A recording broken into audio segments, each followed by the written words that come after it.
Yes. Yes. East. Let's go, Tank. Let me see something.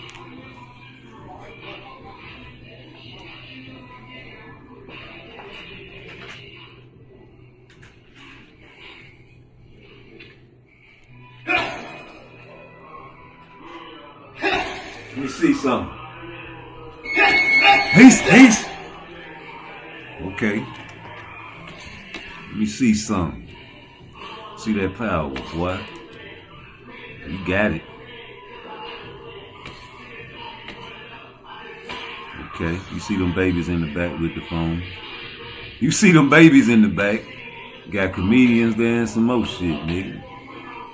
Straight out of Chicago. What's the little silly nigga name from Chicago? Ain't that him? Be doing a little skits. Funny nigga. You see the coach. We got the influencers in the house. Hit that like button for me. I'm a little early today. I'm trying to be on white folk time, man. I'm tired of being on CPT. Let's go, Padley. Shout out to Josh Padley. You know the business, man. Nobody gonna step up. We got people on deck. That's okay. I know y'all want the man to rematch Edwin, but we got other plans. Let's get this money, man. Hit that like button for me. Let's set a goal, man. Let me get some super chats in the building. And we're gonna throw the link in the chat. Somebody talk to me. Talk to me. Watch that again, man. I like that. I like watching shit like that, G. Rip that bag. Huh? Talk to me.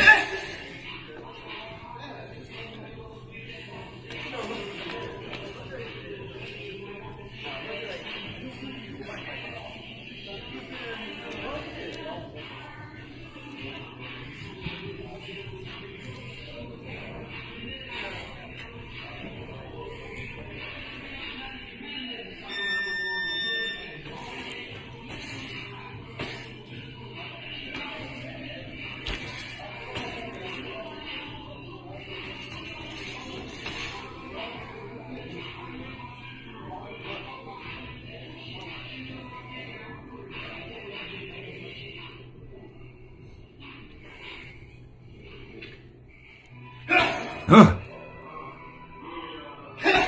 East.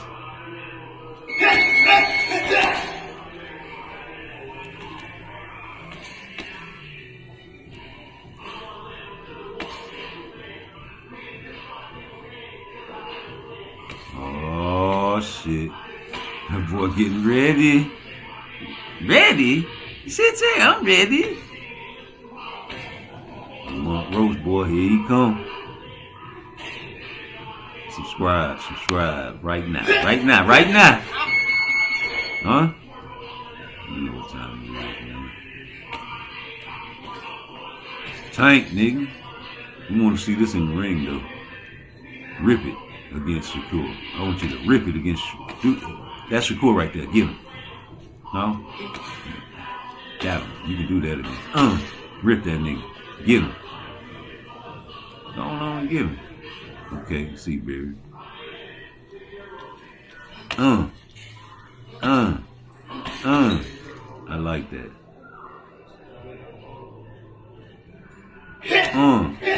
Too fast. Where you at? He's right there. Oh, like a ghost. I'm over here. Where I'm at? On your ass, nigga.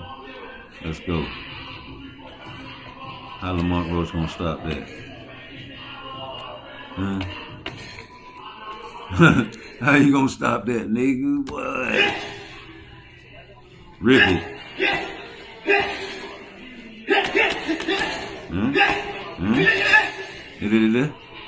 Yes, sir. In the ring. He gonna do that. On Lamont Roach. Watch. Yo, boy. Going down. Yes, sir. I like this. This my type of shit. Excuse my French, say la boo and all that good dish. Oh. Man, got the shiny boots on. It's over with, man. I wonder who he coming out with, like as a ring walk. You know, last time he came out with the boy had the cut off shirt. I ain't like that. Nigga, I'm a tough guy. You wearing cut off shirt showing your belly button, nigga. You know, you got guys with 1 punch knockout power like this, boy. East, you gotta be careful. You see that defense? IQ, man. That's what you gotta have as a boxer.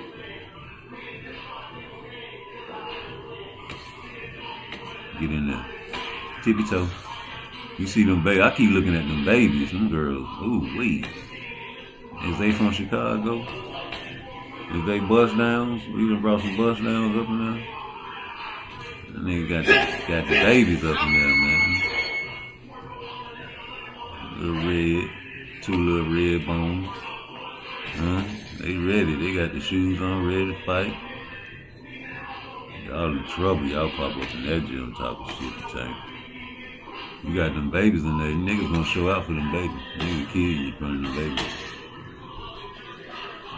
Nigga kill you in front of them babies, man. Shit. You know what I'm saying? It ain't even that serious. You know, nigga will kill you.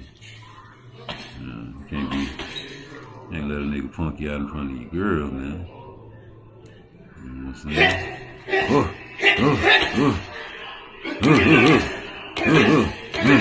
Yeah, nigga. Yes, sir. We want to see that on Shakur. How many of y'all want to see him do that to Shakur? I do. I want to see that shit, nigga. I'm stupid, nigga. I'm dumb as hell. I don't believe niggas can do that shit to Shakur, man. One more time for you, man. Y'all hit that like button for me. I'm just getting started, man. Yeah, body head. Yeah, I want to see that, man.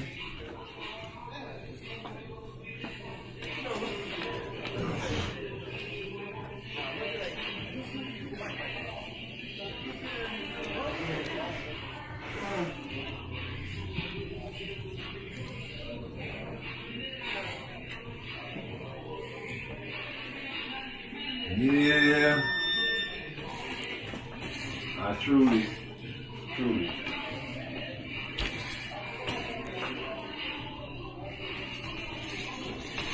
I really do want to see that. That nigga a dog now. I ain't gonna never take that away from Tank, but I don't think you can do that shit against no Shakur, man. That one knockout power shit, that shit cool. But, you know. No, man, we ain't going for that. Nigga out of there after that first punch. You gonna be reaching. Watch. No, we ain't gonna do that. We ain't gonna let you hit us with that one either. No, we gonna have to be clinching to hit us with that. We ain't gonna be doing all that. Ain't gonna really work unless you be clinching. Body position. You know, you go over there. I'm gonna step back. You know I'm gonna run. Now you know I'm gonna run, man. You do all that. I'm over here. I'm over here. I'm stepping back. What you doing, nigga? I want you to get tired because you smoke weed. Yeah, you smoke Haney Pack, man. I don't believe you can last 12 rounds with Shakur Stevenson, man. I don't think that one punch you gonna be looking for all night, it ain't gonna pop up, dog. It ain't gonna show up, bro. I don't think so. I want to see it happen. I want to see you rock Shakur. I want to see you hit that nigga so hard that nigga don't know what to do and have to clinch and grab you, man, and run for real. And make him pull out the best of him, man. That's what I want to see, him pull out the best of you. Cause I know you ain't gonna be able to do all that unless you hurt him. He ain't gonna be able to do that unless he hurt him. And I want to see how you gonna hurt him. How is he gonna get to the point where he can hurt Shakur? Talk to me. Hold up. How Tank gonna get to that point where he can hurt Shakur? That's what we need to find out and figure out. Cause I don't see nobody ripping them type of shots on no Shakur Stevenson, bro. When you seen somebody landing like that on Shakur?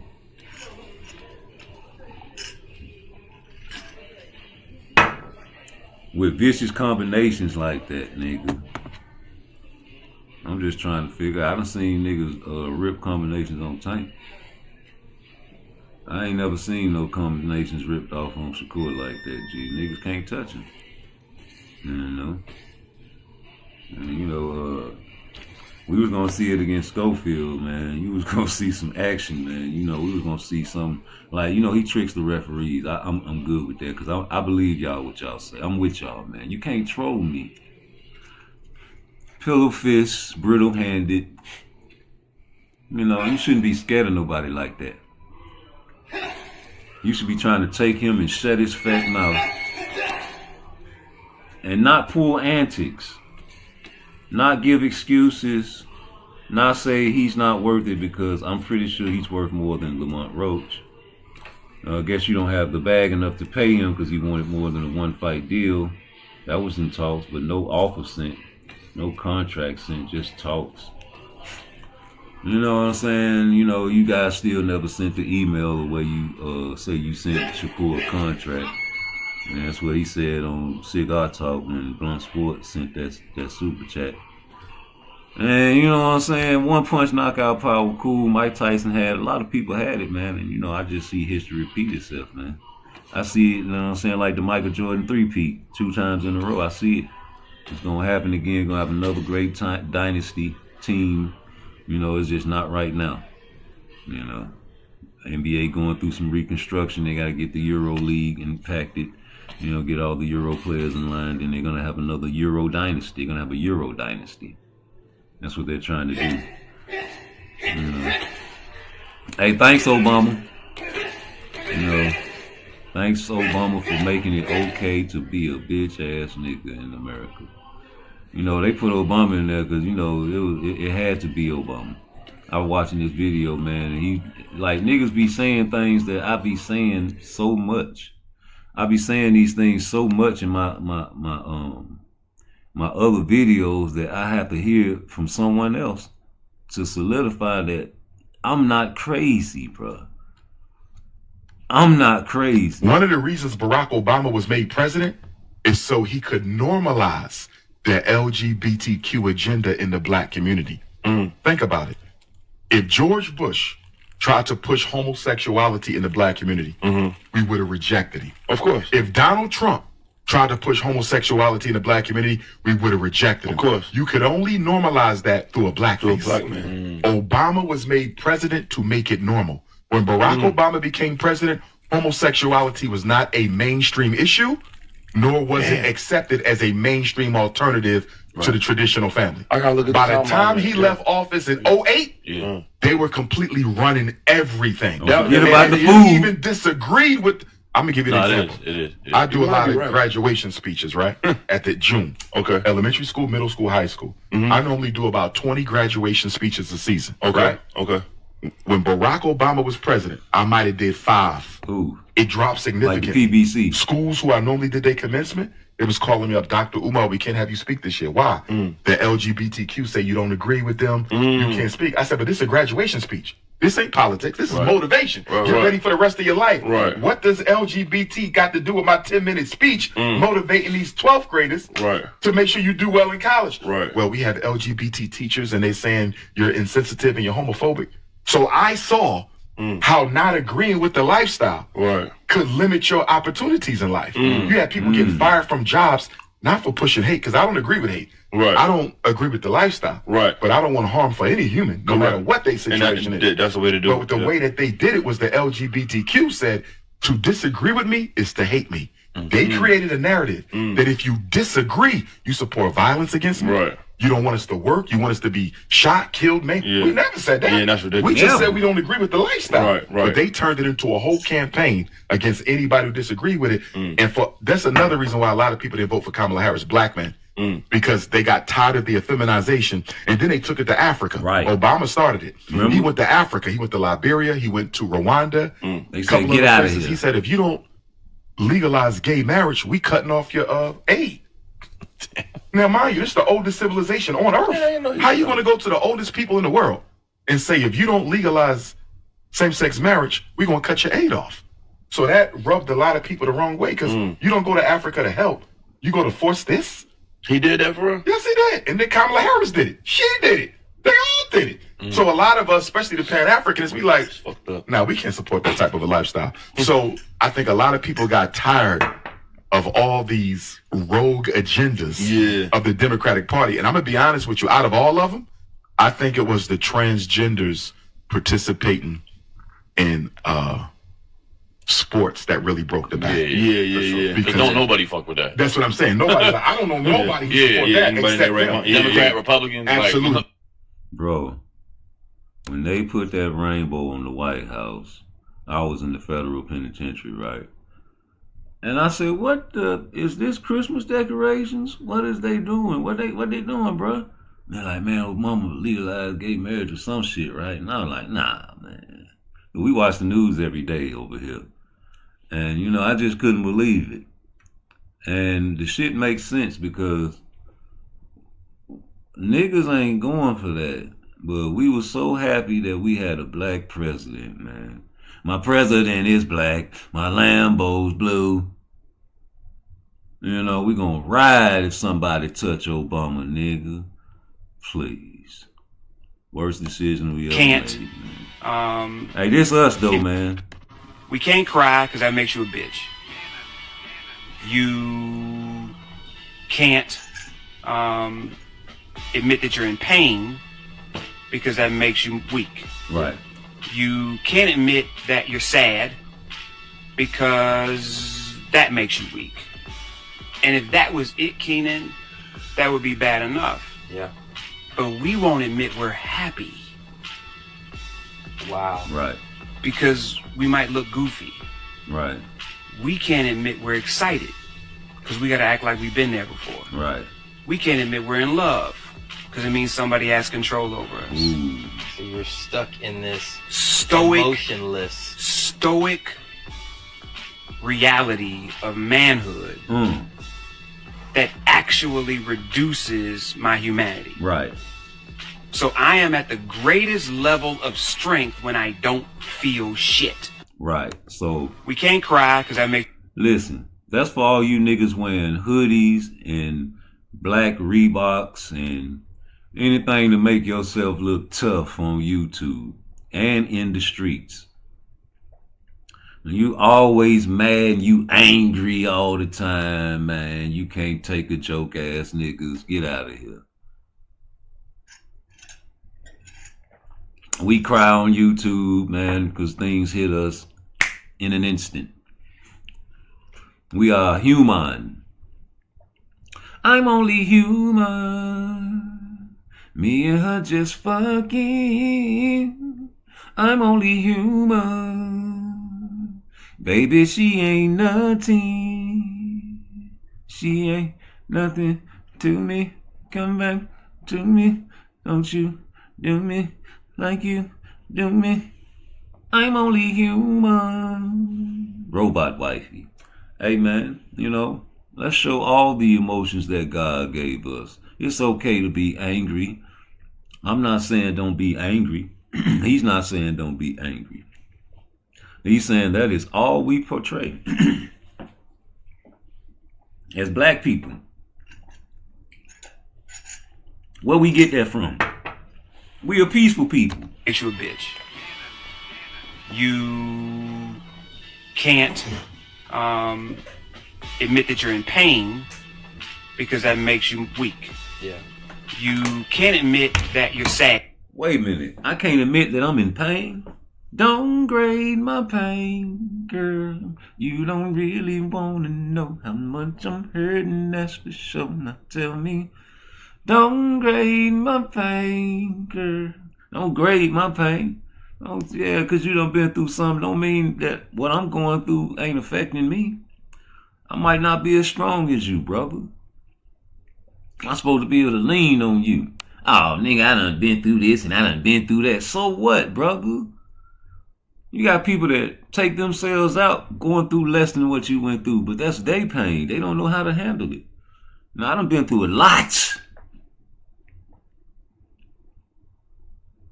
I done faced death a lot, many times, plenty occasions. Seen the light. There was no light, there was darkness. Sleep. I done seen a lot. Death, family, homies, hospital in front of me. Did a lot, man. Penitentiary, YO, DDC, State Penitentiary, P-Farm, Lake Butler.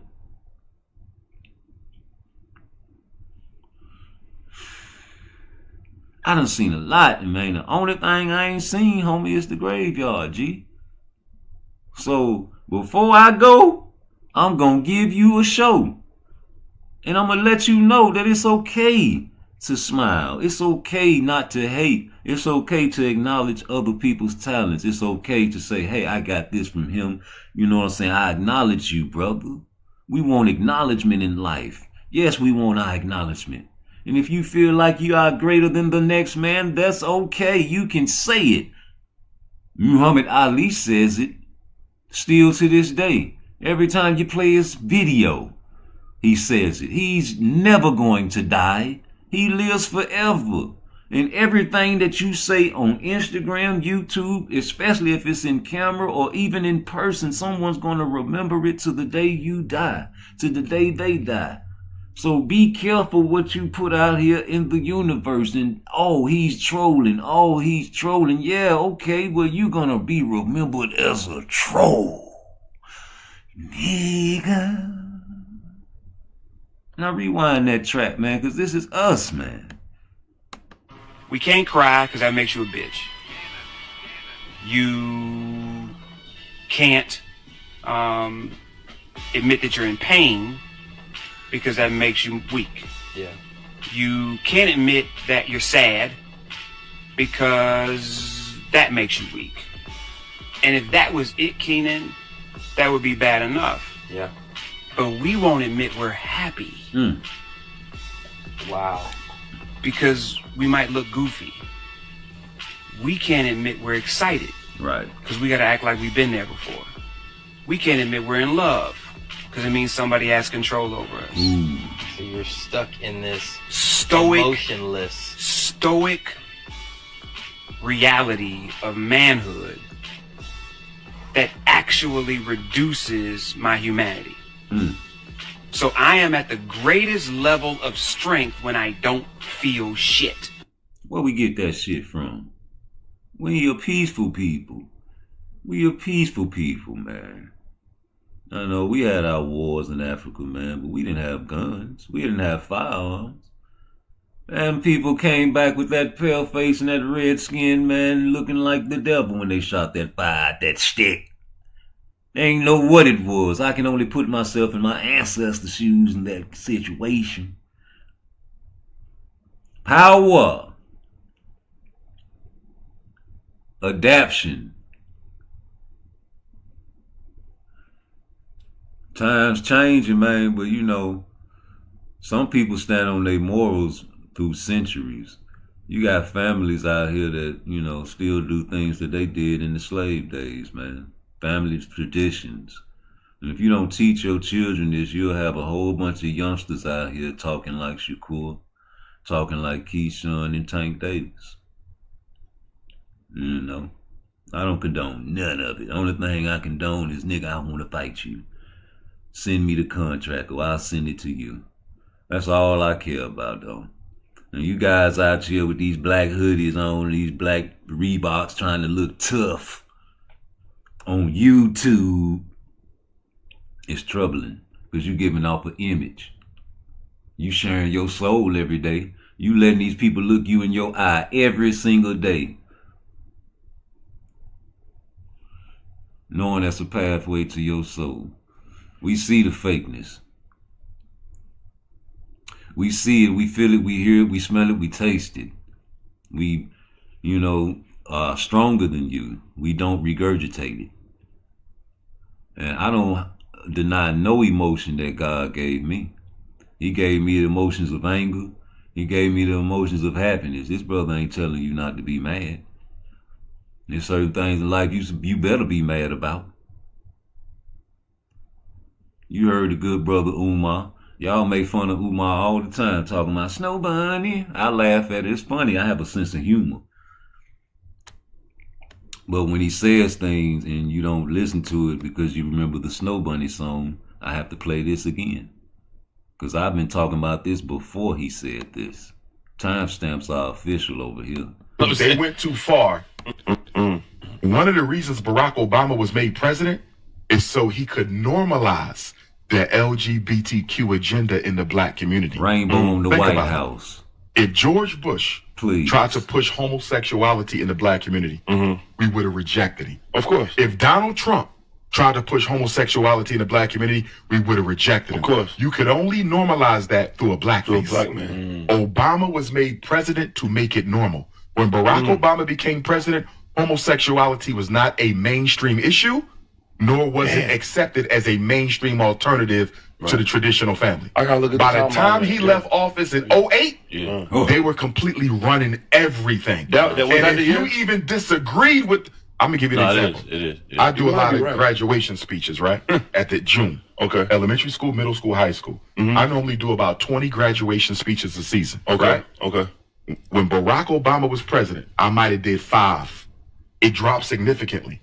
Schools who I normally did their commencement, it was calling me up, Dr. Umar, we can't have you speak this year. Why? The LGBTQ say you don't agree with them, you can't speak. I said, but this is a graduation speech. This ain't politics. This is motivation. Get ready for the rest of your life. Right. What does LGBT got to do with my 10-minute speech motivating these 12th graders to make sure you do well in college? Right. Well, we have LGBT teachers and they're saying you're insensitive and you're homophobic. So I saw how not agreeing with the lifestyle could limit your opportunities in life. You had people getting fired from jobs, not for pushing hate, because I don't agree with hate. Right. I don't agree with the lifestyle. Right. But I don't want harm for any human, no matter what their And situation is. that's the way to do But it. with the way that they did it was the LGBTQ said, to disagree with me is to hate me. They created a narrative that if you disagree, you support violence against me. Right. You don't want us to work. You want us to be shot, killed, maimed. Yeah. We never said that. Yeah, that's ridiculous. We just said we don't agree with the lifestyle. Right. But they turned it into a whole campaign against anybody who disagreed with it. And that's another reason why a lot of people didn't vote for Kamala Harris, black men. Because they got tired of the effeminization. Africa. And then they took it to Africa. Obama started it. He went to Africa. He went to Liberia. He went to Rwanda. A couple other places. He said, if you don't legalize gay marriage, we cutting off your aid. Now, mind you, this is the oldest civilization on earth. How you going to go to the oldest people in the world and say, if you don't legalize same-sex marriage, we're going to cut your aid off? Right. So that rubbed a lot of people the wrong way because you don't go to Africa to help. You go to force this? He did. Obama started it. He went to Africa. who he He went to pointed at. Liberia. He went to Rwanda. A couple other places. He said, if you don't legalize gay marriage, we cutting off your aid. Now, mind you, this is the oldest civilization on earth. How you going to go to the oldest people in the world and say, if you don't legalize civilization on earth? How you going to go to the oldest people in the world and say, if you don't legalize same-sex marriage, we're going to cut your If you don't legalize same-sex marriage, if you don't legalize gay marriage, we cut the feminization. And then they took it to Africa. Right. Where they go? Obama started it. He went to Africa. He went to Liberia. He went to Rwanda. A couple other places. He said, if you don't legalize gay marriage, we cutting off your aid. Now, mind you, this is the oldest civilization on earth. How you going to go to the oldest people in the world? How you gonna go to the oldest people in the world, Craig? How you gonna go to the oldest civilization on earth, Kamala? And you know, when I see these guys so Europeanized, man,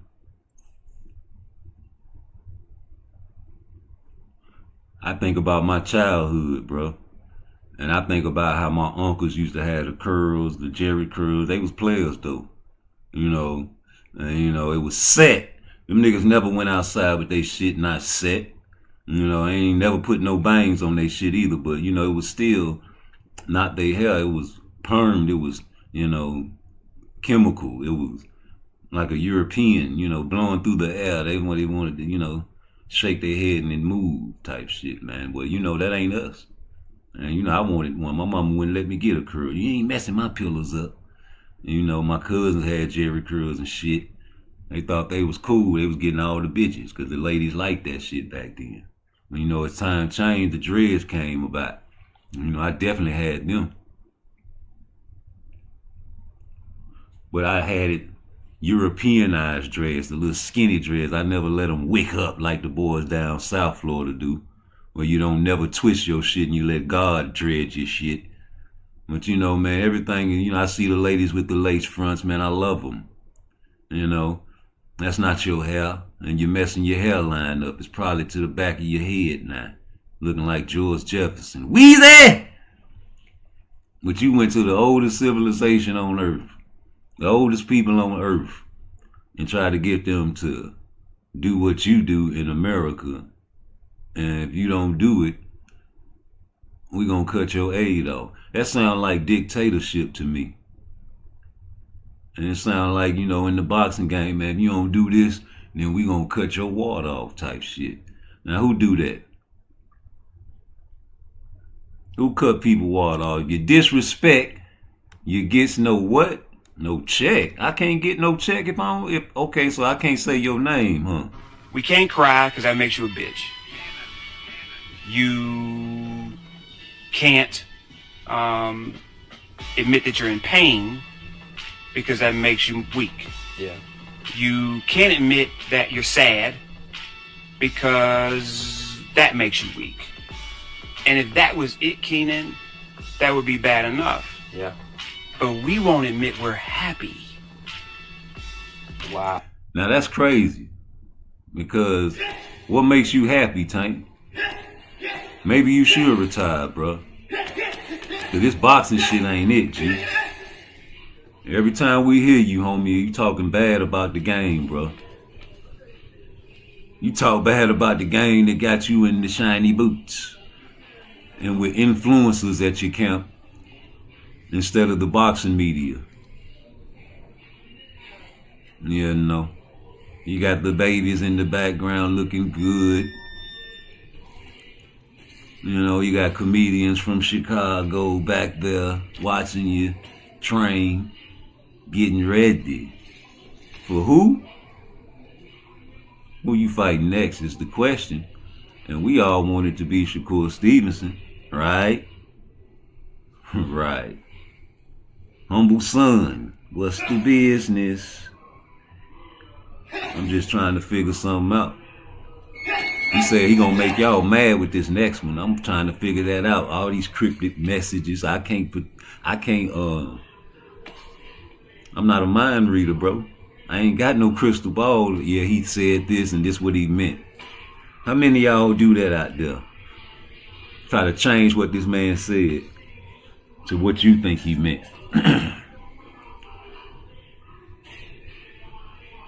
I hear it every day on YouTube, man. Some of my favorite YouTubers do it.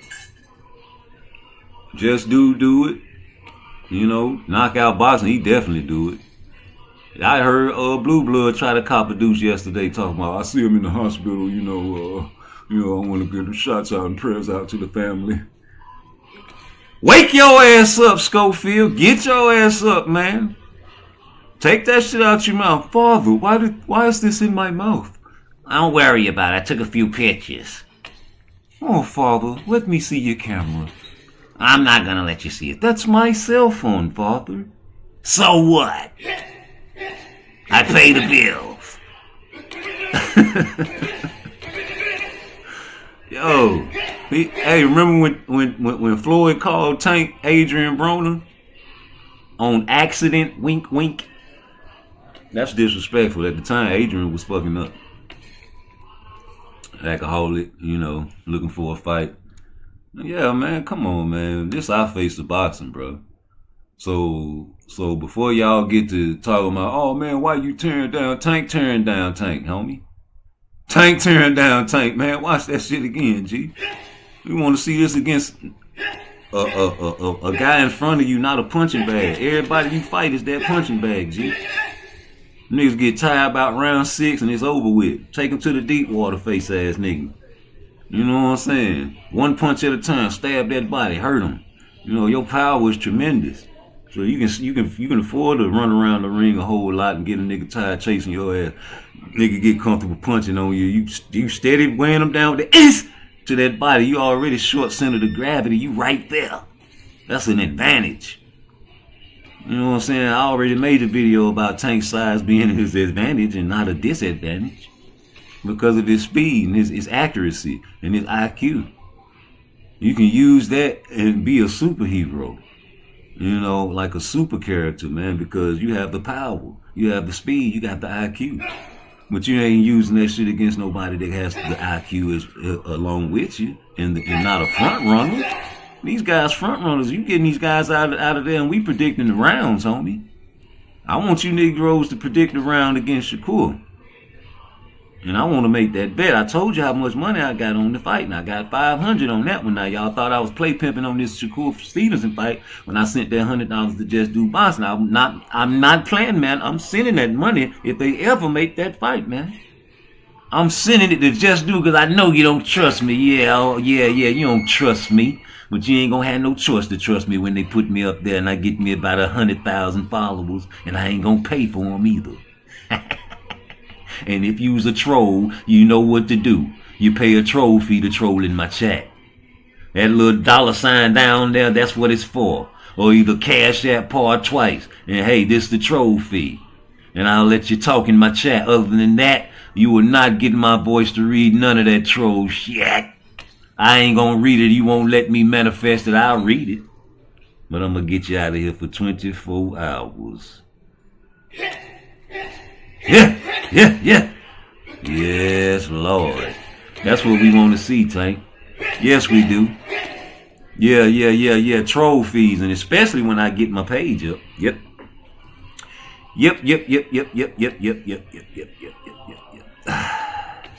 And I remember the day ones. I remember everybody that participates in my chat. Yep. I remember the people that was with me before I was even monetized, and they were shadow banning me. Yep. I'll never forget that. You know. Oh, I made a little short early this morning before I went to Denny's. Hold on, let me show you this shit. Schofield. Man, come on, man. Come on back home, bro. Nigga, you fool! You just like us. You fool, homie. Schofield. Wake up. Man, come on, man. Wake up, nigga. Come on back home, bro. Jesus. Nigga, you fool! You just like us. McDonald's, nigga. You fool, homie. That nigga is a Happy Meal, bro. That nigga, hey, Shakur, he ain't want to say the title to my video the other day, and they asked him what was you gonna do to Schofield. He was like, belt. He wanted to say, hold on, this is what he wanted to say. Hold on. He said belt.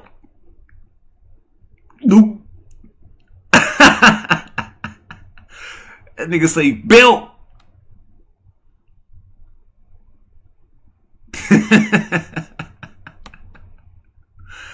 That nigga say belt.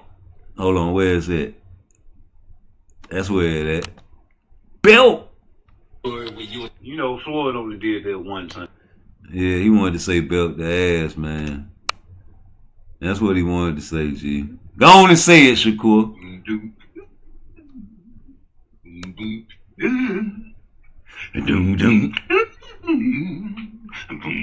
Yeah, go on and say it, nigga. Belt the ass, nigga. That's what was gonna happen. You cuss any other time. Belt to what's up, man? Yo, Tank Davis. Heard you was in camp with Schofield, eh? Boom, boom.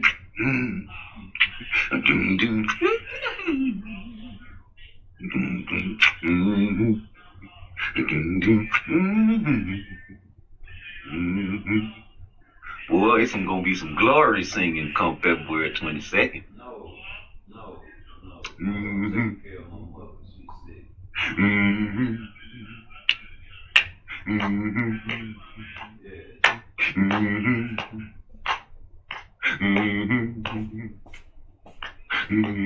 That's how they gonna be in the locker room before the fight.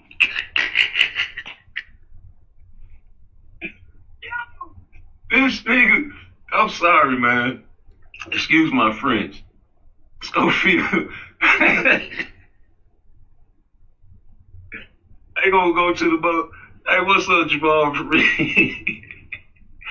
Schofield gonna have the Church of God Holy Sanctified Church of God Christ deacon warriors and prayer warriors and all the evangelists and all the lady preachers and the Reverend Lowdown Dirty. They gonna be out there singing slave songs before the fight, nigga, trying to get that boy spirits up, you know. Yes, they is. Yeah, in the night of Jesus, in the night Amen. of Jesus, we got the victory. Hey, boy, they gonna have to pull out the woodwork. They gonna have to come out like Mike Tyson in the round one. Yep. Schofield, I think, is going to have to follow that hashtag Mike Tyson / Gervonta Davis package early. This nigga listen to my shit, I like nigga. Mike Schofield, Tyson. you listen One of to my me, favorite nigga. fighters. What's up, Tank? Yeah, I'm like Knockout. Hold on. One of my favorite fighters. I'm like Knockout. He's like, man, Tank was listening to me, man. Tank was listening to me. Go on and send me $1,000, nigga. $40 on your troll account, nigga. Yeah, nigga, Schofield was listening to me, nigga. That nigga heard my shit, nigga. Nigga, you was food. That's what they asked Shakur. They like, what was you gonna do to him? That nigga say, nigga, he was belt. That nigga wanted to say belt to ass. That nigga say belt. Hey, nigga, let me tag Shakur again. Hey, that's what I be doing to these boxers, man. I don't be trying to get in their DM and all that bullshit, nigga. I just tag the video when I make something, I talk about they dog ass. And same with these YouTubers. If I make a video about you, you best believe I tagged your dog ass because I want you to see it. Yes, I do. Why wouldn't I? Don't you think I'm cemetery scary? Well, I'm gonna be one of these guys. I ain't finna mention these guys' name like Tank. I don't be wanting to mention them. Why not, nigga? This boxing. What you mean you don't want to give them no clout? Nigga, these guys are top notch, man. Number 1, number 2, number 3. Remember, we trying to get number 1, number 2, number 3 in the ring with you. When the last time you fought number 1, number 2, number 3, number 4? Gregory Pratt, what's that? You know what I'm saying? I'm chilling, Greg. I'm trying to get number 1, number 2, number 3, number 4 in here. And before I go on, man, I want to keep reminding y'all about this $sign at the bottom of my screen or on whatever, nigga. That is for the trolls. If you say anything trollish in my chat now that they done monetize me, you gonna have to pay a troll fee. I don't care if it's $1, $2. I'm gonna get you. And I'm not gonna read your statement. No, I'm not. I'm gonna read it, but I ain't gonna read it with my voice, with God's voice. God gave me this voice. You think I'm gonna read a troll statement now they done monetized PARTTWICE? Right here on Rude Exposure, please. I bet not never. I got a Cash App too called PARTTWICE. You can send it to the Cash App and you don't want to show everybody that you troll. And I'll let you troll. And everybody know you're going to be done troll because I'm going to show the Cash App. And it don't even matter. You just don't want it to pop up on the screen, huh? Well, that's what that $sign down there for. And the niggas that want to show love can send it too, man, you know. But especially the trolls. And you know who I'm talking about. And I got 3 trolls particular. For sure. If you ever, I don't even care if you talk boxing, it's 3 niggas for sure that got to absolutely hit my Cash App or my Super Chat before they say anything in my chat. And you know who you are. You 3 Negroes, you 3 amigos know who you are. You pay your troll fees every time you come over here. You hear me? I'm not playing, man. That's how I run my show. Now, what you gonna do about it? Because once I get up to about 100,000 followers, you're really going to be trying to come over here and talk and get in the chat. Because, you know, you groupie mother lovers love to be seen where it's popular. Who want to go to the juke joint? Everybody want to go to the big club. Nobody want to go to the juke joint until the juke joint start getting them celebrities up in there. But like I said, man, you three guys. You want me to say your name?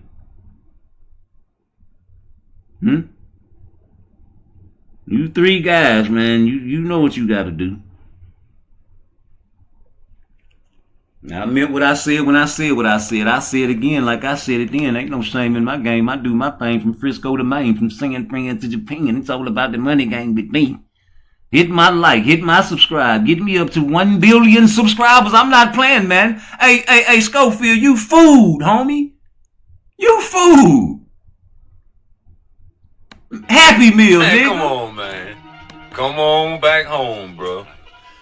Nigga, you food. You just like us. You just like us. You just like us. You food, homie. Schofield. Wake up. Man, come on, man.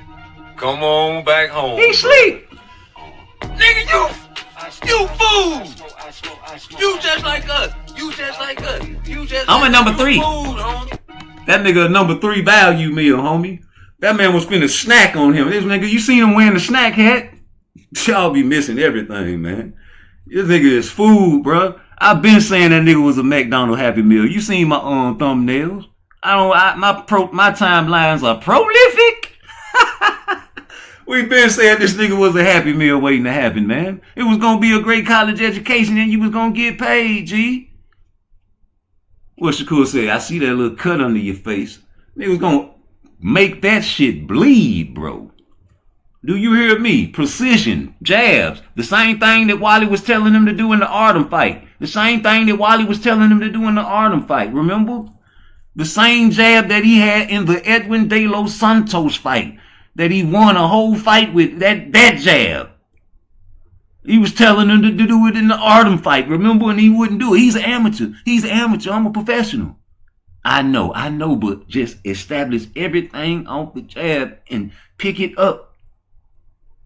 Pick it up. Oh, he's an amateur. I'm a professional. I'm finna knock him out. Oh, man, don't listen to these suckers, bruh. You don't have to knock nobody out, nigga. Not for me. I want to see you embarrass these guys, man, where they can't hit you. How many of y'all old enough to used to watch Everybody Was Kung Fu Fighting? Huh. Them cats was fast as lightning. And go to Chinatown. Yeah, man, them boys couldn't even be hit. Hoot. Nigga throw 30 punches in a row. He block all of them. Just defense. Hoot, and hit you one time. Bah! I love it. Defense. You know, it'd be 30 people in front of him. He beat all of them up. They ain't got no defense. That's who Tank fighting 30-0. Them mother lovers supposed to get beat up. When you watch an old school kung fu movie, you know they finna get beat up. You know it. You know it. I knowed it. When I was a little kid, I used to, they finna get beat up. And I knew who was gonna give him a tough go. Because he used to fight and he used to build up his skills and fought everybody just to get all the drunken master skill. He got the tiger style now. He got the cobra style. He got the, you know what I'm saying? Now he gonna fight the master with the big long white beard. Hoot! When he talk, his mouth keep moving even when the sentence stop. Your style, it's not better than mine. Hoot! And he got one punch he can hit you with 2 fingers or 1 finger and he'll kill you with it. So you have to have your defense on point or you'll die. In the ring, just like boxing. This nigga's a Happy Meal, G. You know? Yeah, man. Matter of fact, let me put this in my chat.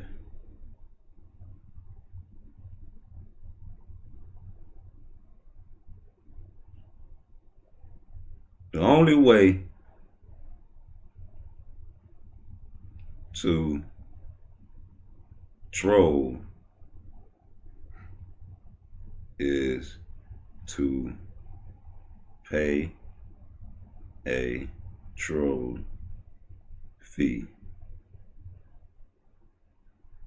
Let's see. Cash app $PARTTWICE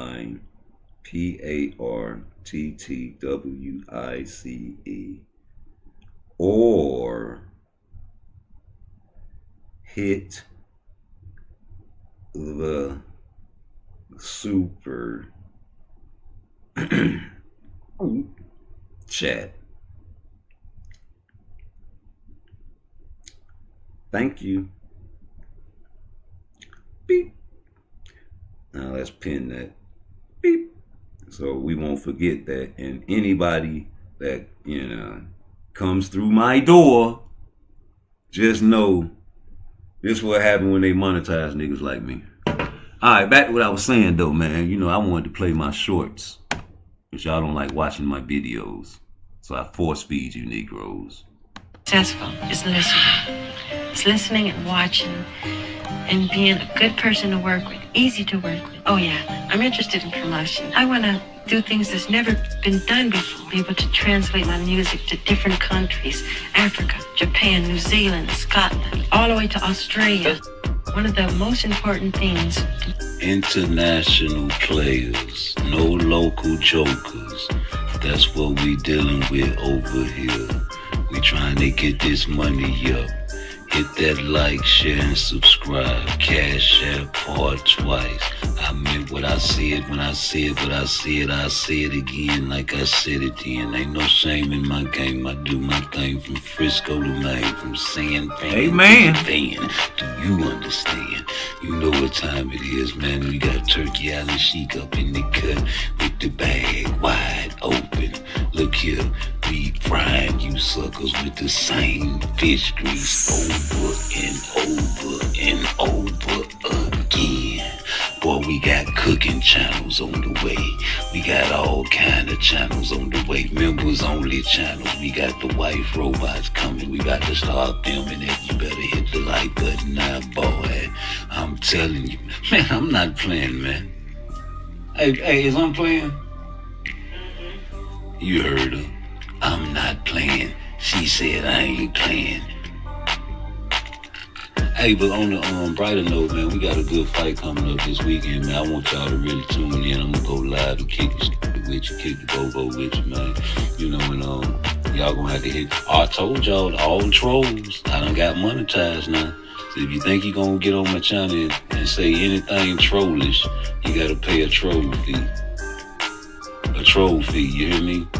And I'll let you talk in my chat. Yeah, you hit my Cash App or hit the little $sign under there, I'll let you talk in my chat. When you come out there talking any kind of crazy, man, it's a troll fee. And wait till I get me about 100,000, boy. I'm talking, boy.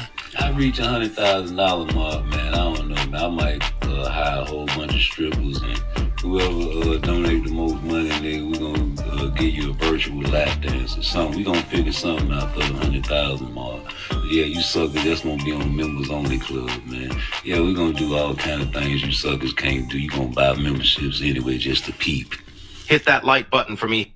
Hey, Root Exposure. Save the rest, I can't say that word.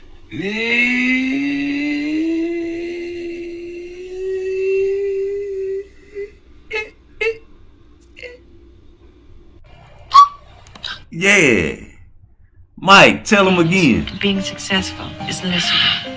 It's listening and watching and being a good person to work with, easy to work with. Oh yeah, I'm interested in promotion. I want to do things that's never been done before. Be able to translate my music to different countries. Africa, Japan, New Zealand, Scotland, all the way to Australia. One of the most important things. International players, no local jokers. No local jokers over here. If you from Japan, get in the chat. If you from Saudi Arabia, get in my chat. If you from Jamaica, get in my chat. Colombia, ¿dónde está, amigo? Get in my chat. If you're from Australia, please, mate, hit me up. If you from Chicago, you already know. Why I got to solicit you Negroes? I already know you. I know your kind. I want to be an international player. Yo entiendo mucho español, pero no habla bien. And I want to speak it better. So, háblame en español. In my chat. Por favor.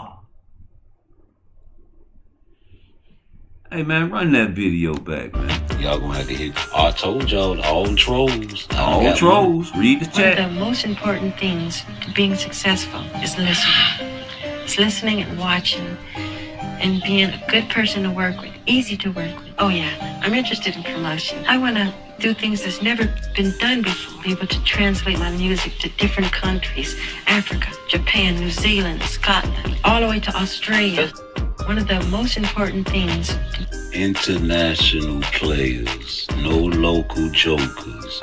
That's what we dealing with over here. We trying to get this money up. Hit that like, share, and subscribe. Cash App PARTTWICE. I meant what I said when I said what I said. I say it again like I said it then. Ain't no shame in my game. I do my thing from Frisco to Maine, from San Fran to Japan. Do you understand? You know what time it is, man. We got Turkey Island Chic up in the cut with the bag wide open. Look here, we frying you suckers with the same fish grease over and over and over again. Boy, yes, sir. We frying you suckers with the same fish grease over and over again, man. Like, how many times y'all got to get fried, man? It's like y'all say the same things over and over again. And it's fraudulent. Oh, shit. Who is this? Oh, hell. Oh, hell. Now look at baby mama done snuck up and found my channel. I ought to put her in timeout. Alright. That's what's up. Love you too, baby mama. You know, hey man, one thing about me, love is love, man. You know, men don't need it, but we do want it. So when somebody treats you good, man, you gotta accept that. All flaws or whatever. And, you know, you accept my flaws, I accept your flaws. As long as we can make it work with the baby, we can be gravy. But if not, you know it's woe. And Shaka Zulu said what he said, man, and I'm a firm believer of Shaka Zulu. Y'all better study him, because the Army of the United States of America studies his war tactics. And he said it. If you are my enemy, I will crush you completely, utterly. But if you are my brother, it's all love. So of course I love you too, baby mama. Now back to the show. And let me time her ass out for 24 hours. Because she is a troll. Alright. Now, before I was rudely interrupted, you know, rude exposure, man. You know, rude exposure, man. This fake beef shit, man. Now all of a sudden, he talking about sending a contract. Come on, G. We not going for that. Take the weight class. And we not going for that. Let that fake beef begin, huh? Y'all can't trick me, Keyshawn and Shakur. Y'all love each other. Yeah, send the offer then. You ain't gonna fight Shakur. If you do, it's gonna be a chess match. Talking about finally opening up to the idea of fight, Keisha. You can't trick me. Y'all been listening to rude exposure on the down low. You say, man, maybe we should try to fight each other, get it back. Nope. 2 years from now? Please, man. Shut up! Shut up! Shut the fuck up. Shut the fuck up. Shut the up. he sent the contract to Shakur. How much truth is there to that, or is it kind of hard to say? No truth to that. So no truth whatsoever. If it would have happened, I would be one of the first to know. But you know, the fact is, you know, Shakur, everything he's saying, he's telling the truth about it. He's gonna embrace opportunity when it presents itself, and as far as anything been offered to us, and Tank may be misled. So Tank, you know what I mean, from my mouth to your ears, that ain't never happened, bro. Have there at least been a few discussions, not necessarily negotiations, but you know how it is in boxing, there's negotiations and there's discussions before negotiations. Have there ever been even that at this point? There's always discussions. I mean, everybody discussing it, you know what I mean, but nothing concrete. You know what I mean? Nothing to the extent where paperwork has been given or offers have been made. It just hasn't happened. Do you believe it, I guess? Oh, do I believe it? Come on. Yeah. Come on, I'm telling you, I think this kid was losing.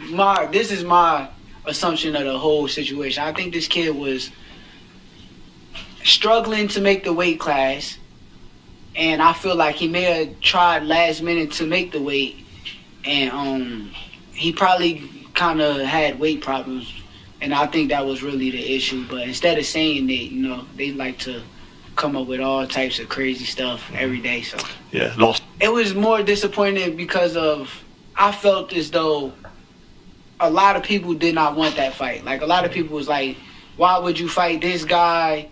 So truthfully, I just was, you know, giving him an opportunity because he been calling my name out his entire career. He been using my name to build himself up. So I gave him the opportunity, and now it's like, okay, I did this, and this guy basically slapped me in the face at the same time too, just because the opportunity was for you, bro. So I was gonna beat you up in front of the public and everybody was gonna watch, but truthfully, I wanted to, you know, give you opportunity at making some big money too. So truthfully, it was a slap in the face to me too. Blood on my Nikes. Blood on my Nikes, man. You messed my money up, Schofield. I had a brother on Just Do Boxing that took my bet, man. I bet that brother $100 that you was gonna get stopped, man. Nah. I don't know what you gonna do after this. You got blood on everybody's shoes, homie. That cut still leaking under your eye. And whoever you fight next, boy, you might be blackballed, man. Don't nobody really want to deal with you, brother. You got too many issues. And your father. It's your father, right? No, it's you. Because if it is felonious, you let him stick them tubes in your mouth, boy. You let him come on your Instagram page and say whatever. But that's his Instagram, ain't it? He made it when you was just a little bitty boy. Why don't you make your own Instagram page? But you can't, can you? He don't want you to do that. Your brain ain't fully developed yet. That man added an extra year on your brain development. He said 26. I thought it was 25. But you don't know that, do you? Hey, man. You are who you raised by, man. Hey, baby. Come here. Hey, baby. Yes, Father. Give me your passport. Why, Father? Just give me a fucking passport. Don't fucking question me. Give me a fucking passport. Sorry, Father. What did I do? You're not going to fucking Saudi. You hear me? You're not going to Saudi, and we're gonna stay here and we're gonna train, okay? But Father, I want to go to the press conference with Shakur. Come here. Come here. Come here, baby. Listen, never talk back to me. You my lover. I'm sorry, Father. When will I be able to go to Saudi? When I say so. Now go get the knife out the kitchen and bring it to me. Why, Father? Is it my time to die? Come here. Come here. Don't you never fucking question me again like that. You know, I'm gonna slash the fucking tires, and I'm gonna tell them everybody that Shakur's mob ties did it. No, Father. Please, don't do that. You're ruining my reputation. Come here. Come on, baby. It's okay, baby. I thought you loved me, baby. You don't love me, baby? Yes, Father. I do love you, hey, baby. But I want to fight Shakur. I think I can beat him. I really do want... Shut up! Shut up! You never talk back to me. I know what's best for you. I'm sorry, baby. Come here. Come here. I'm not gonna hit you. Listen, we're gonna tell him you're sick, okay? You're not going to Saudi. You don't love me. You said you loved me. I know better. Your brain is not fully developed yet. But Father, I read a storyline and it said that I have a fully developed brain. I say 25, you say 26, Father. My brain will be developed at 25. Come here. Come here. No, Father, please. Oh, yeah, I don't know what's going on, Schofield Jr. They telling you all kind of crazy things, man, and I don't think you like it. Yeah, they say, man, your father took over your YouTube page or your Instagram page, man. Why don't you make another? Let your father have that. He created that YouTube Instagram page anyway. That's his page. Why don't you make another, brother? What, you scared he won't let you make another page? He won't let you make another Instagram page so you can do and say the things that you really feel and how you really feel? I know you want to fight Shakur. This is embarrassing. He told everybody that you got beat up in sparring and you had the boo-boo. Yeah, you jumped out the ring and you boo-booed on yourself. You didn't like when your father said that because he said, I know you didn't want me to tell anybody. But yeah, you know, Shakur make people think, you know what I'm saying, then he sent you in your body. You made my son boo-boo. Yeah, man, you had the boo-boo. And we wanted to see you boo-boo on February the 22nd. I had a dude that bet me $100 for the bet, man. I had him stopping you. And now you disappoint me. We was gonna still root for you after the fight. We were still gonna root for you after the fight. All I have in this world is balls in my word. They call me Scarface. 2 scars. 2 scars, nigga. You was finna get that one opened up. And the other side, on the south side, you was gonna go, no, you was gonna go west. You was gonna get that east. East. And then you was gonna go west. West side. I'm gonna throw the dubs up, you know. You say that's the funniest video you made. I gotta make I got so much more.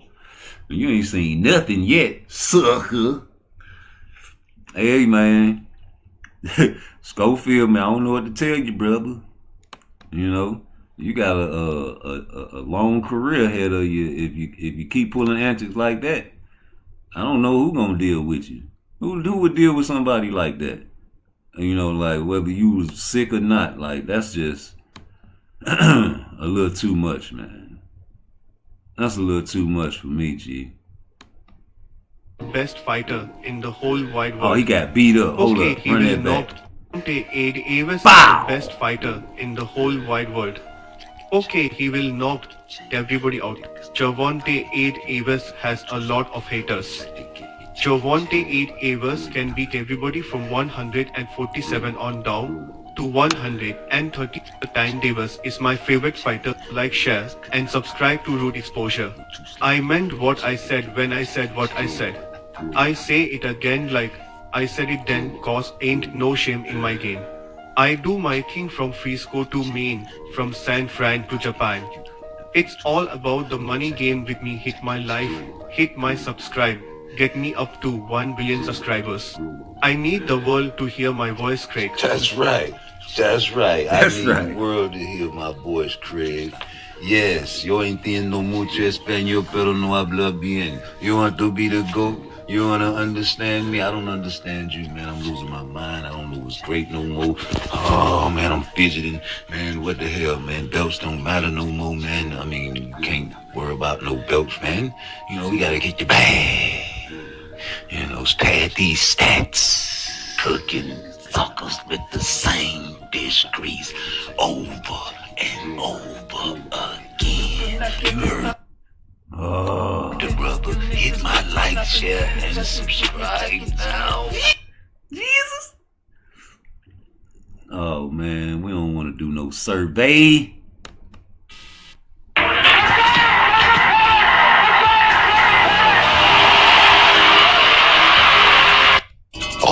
Insurance companies do not want you to know this. No commercial, man.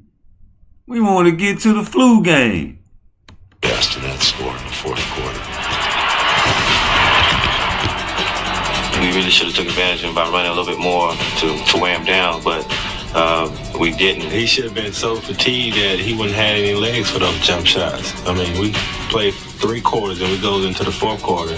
He'd have been tired. He'd have been feeling from chasing Jeff Horn in the second round or chasing myself. You have to realize who you're attacking. One of the greatest defensive players, by the way, that's ever played the game. But I didn't think that Jeff Hornacek was going to be able to attack Michael Jordan in that situation with a ball because that's who he was guarding. And Jeff has never been that kind of player to take the ball and play one-on-one. Utah has forever to lament not running Jordan into the ground when he was on defense. But the more significant fact is the Jazz had no antidote for his offense. With the Bulls down by 8 points in the fourth quarter, Jordan erupted. Yes, the Jazz 77 and the Bulls 71. When Michael got on that roll, it was almost as though you couldn't keep up with him and you couldn't believe how good this story was getting. This nigga had the flu or food poisoning or whatever Schofield say he had. I seen him come out the hospital chilling though. And he's tied the game at 77.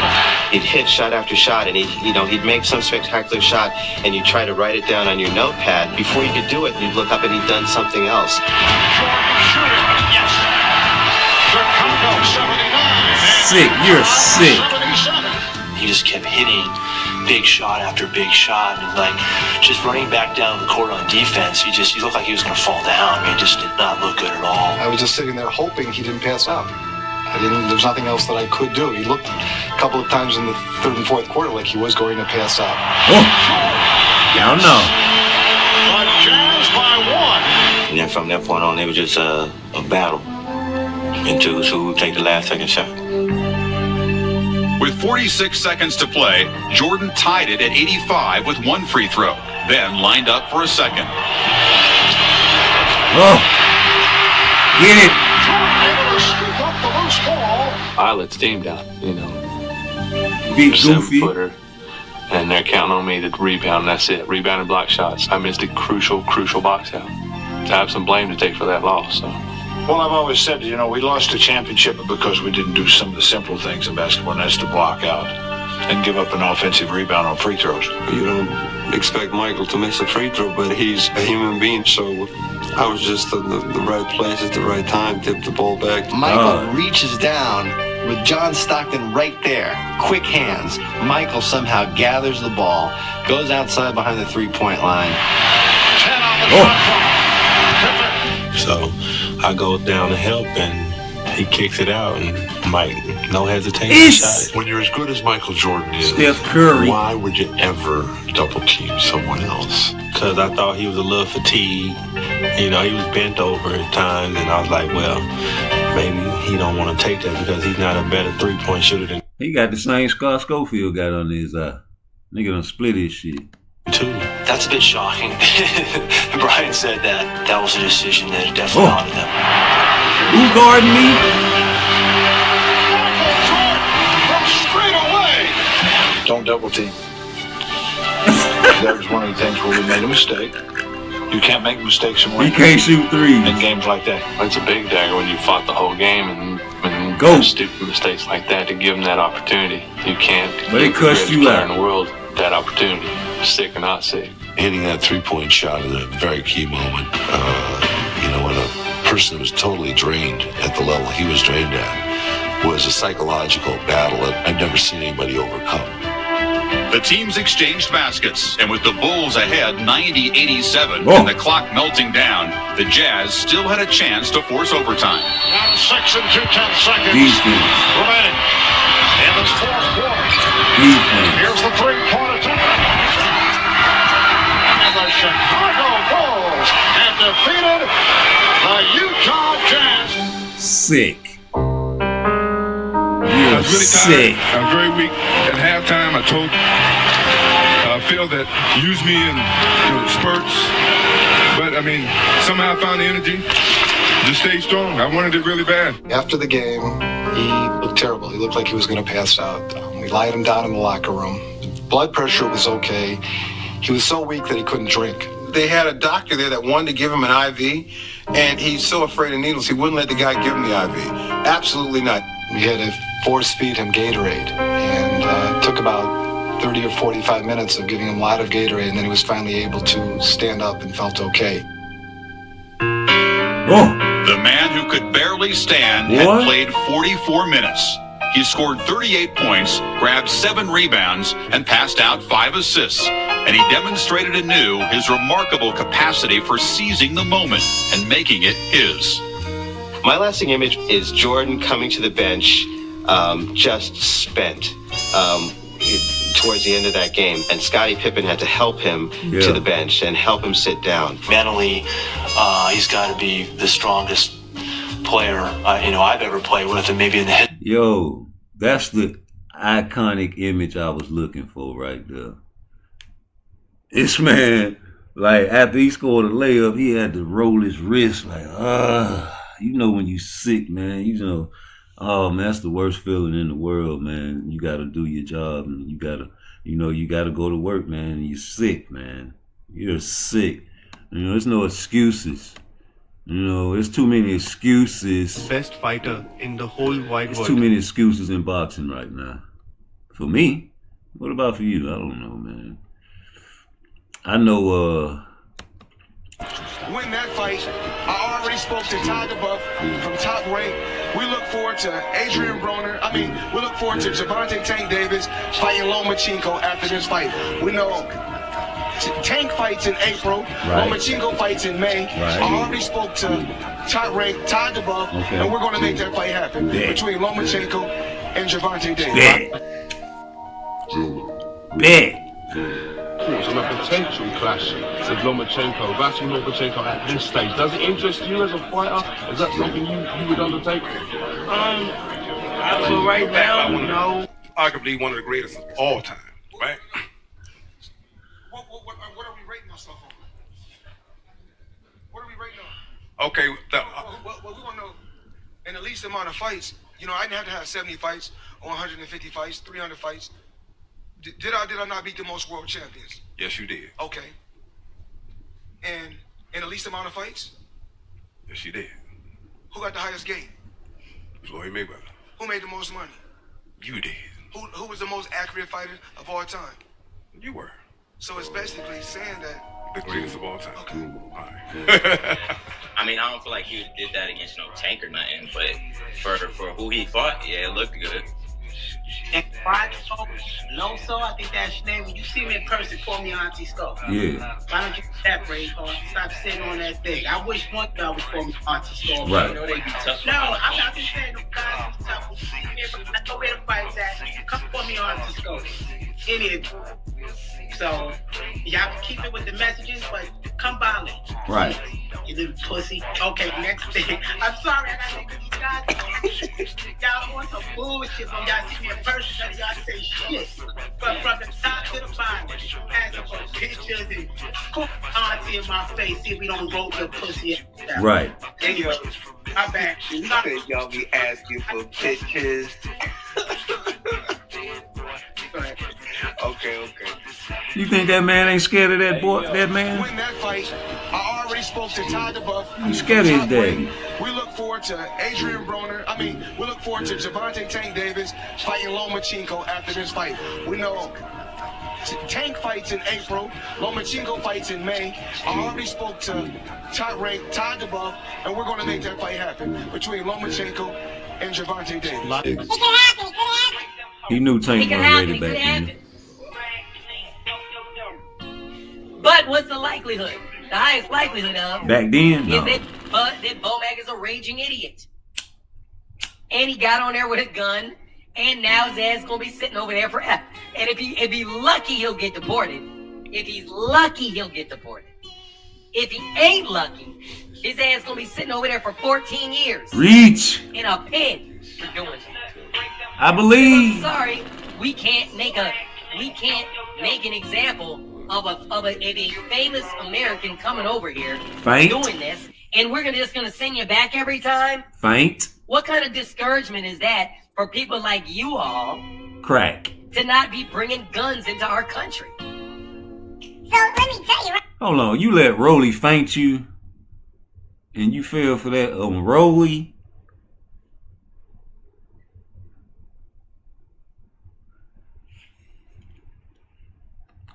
Rolly had a belt, so I can understand that. I got you. Okay, my bad. Faint. Fell for the faint. You all to not be bringing Crack. guns into our country. Power. So let me tell you right now, if it was me, That's downloading data. Hold up. 5 years. So let me tell you right now, if it was me, I want this football tackle to his show. ass would be in a cell for 5 years. Okay. Hey, yo. Why he tackled him like I that? already spoke to Todd DeBuff from Top Rank.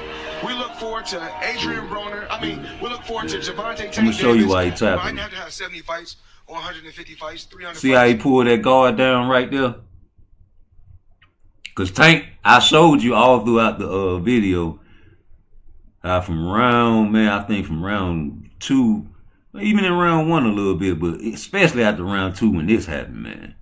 That nigga touched corner 1, corner 2, corner 3, corner 4, and I'm talking about all night like this, circular.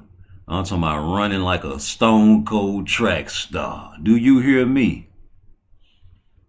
Huh? Yeah, I forgot he's a world champ. My bad, brother.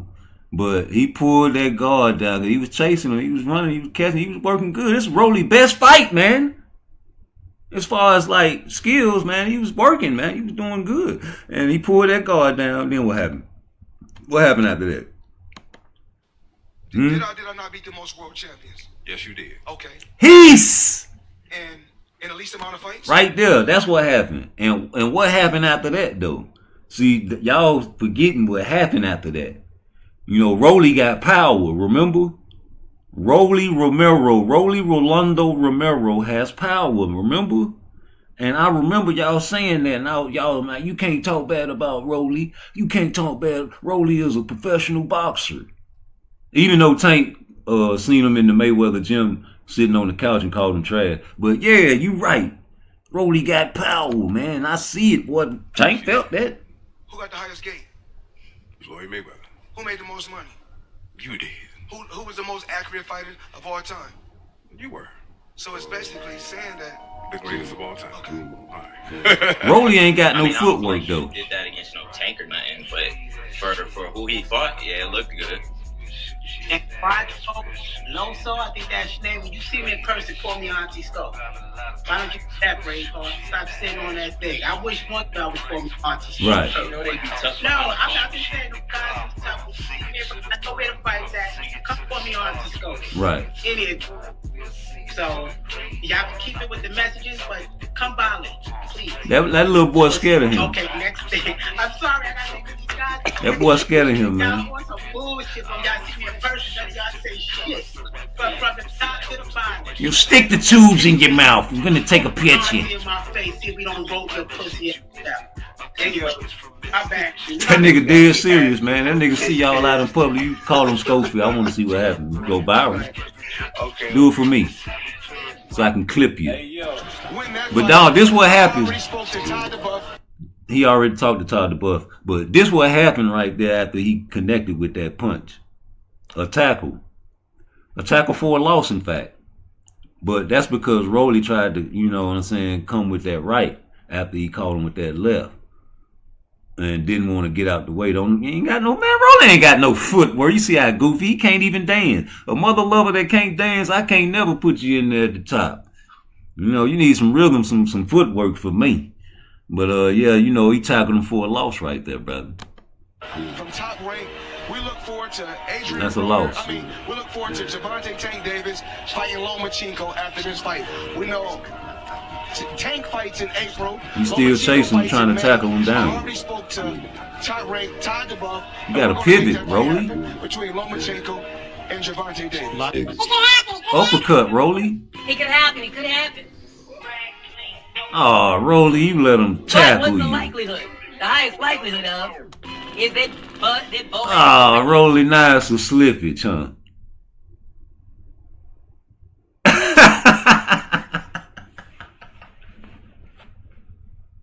I ain't saying it can happen. It can happen. That's what Fagnon said. It can happen. It can happen. But I'm just saying though, when you break it down, still shot, when you don't just watch it with a biased eye and you watch it with an unbiased eye, you drop Tank, homie. Raging idiot. And he got on there with a gun. What? And now Pay your troll fees. And if he lucky, he'll get deported. If he's lucky, Oos! If he ain't Tank had to lucky, fight back. his ass gonna be sitting over there Reach! for 14 years in a pit. He mad. for doing it. Uh-oh. Because I'm sorry. I'm sorry, that's a feint. What I'm showing you, that's a feint. That's an old school boxing move that they teach you. You know, you feint them. You can't just always throw your punches, man. You got act like you're gonna, you know, if you trick them, you can beat them. We can't make an example of a famous American coming over here. That's what we play when we play chess. We say that all the time. What kind of discouragement is that for people like you all to not be bringing guns into our country? Right. But anyway, like I was saying, he feinted him with the right, and then he caught him with the left, blunt sports. Like, that was easy to do to Tank. Because that's Rolly Romero. That's Rolando Romero. That is a man that you saw in the Mayweather gym and said he was trashed and laughed. And you were swinging the same punch all night. That left hand right there. You was winging it. I'm talking about reaching, a reacher. Not a teacher. And you ring around the rosy, pocket full of posy. Na na na na na. You can't catch me. And you ran more than any boxer except for Muhammad Ali and Ali Frazier too. I'm telling you, man, your punch output is not high. It is not high. Your punch output is So let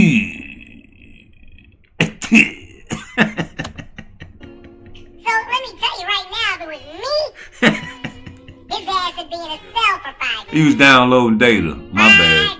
That's data. So let me tell you right now. You see the monkey at the bottom left of the screen? That's data. That's data.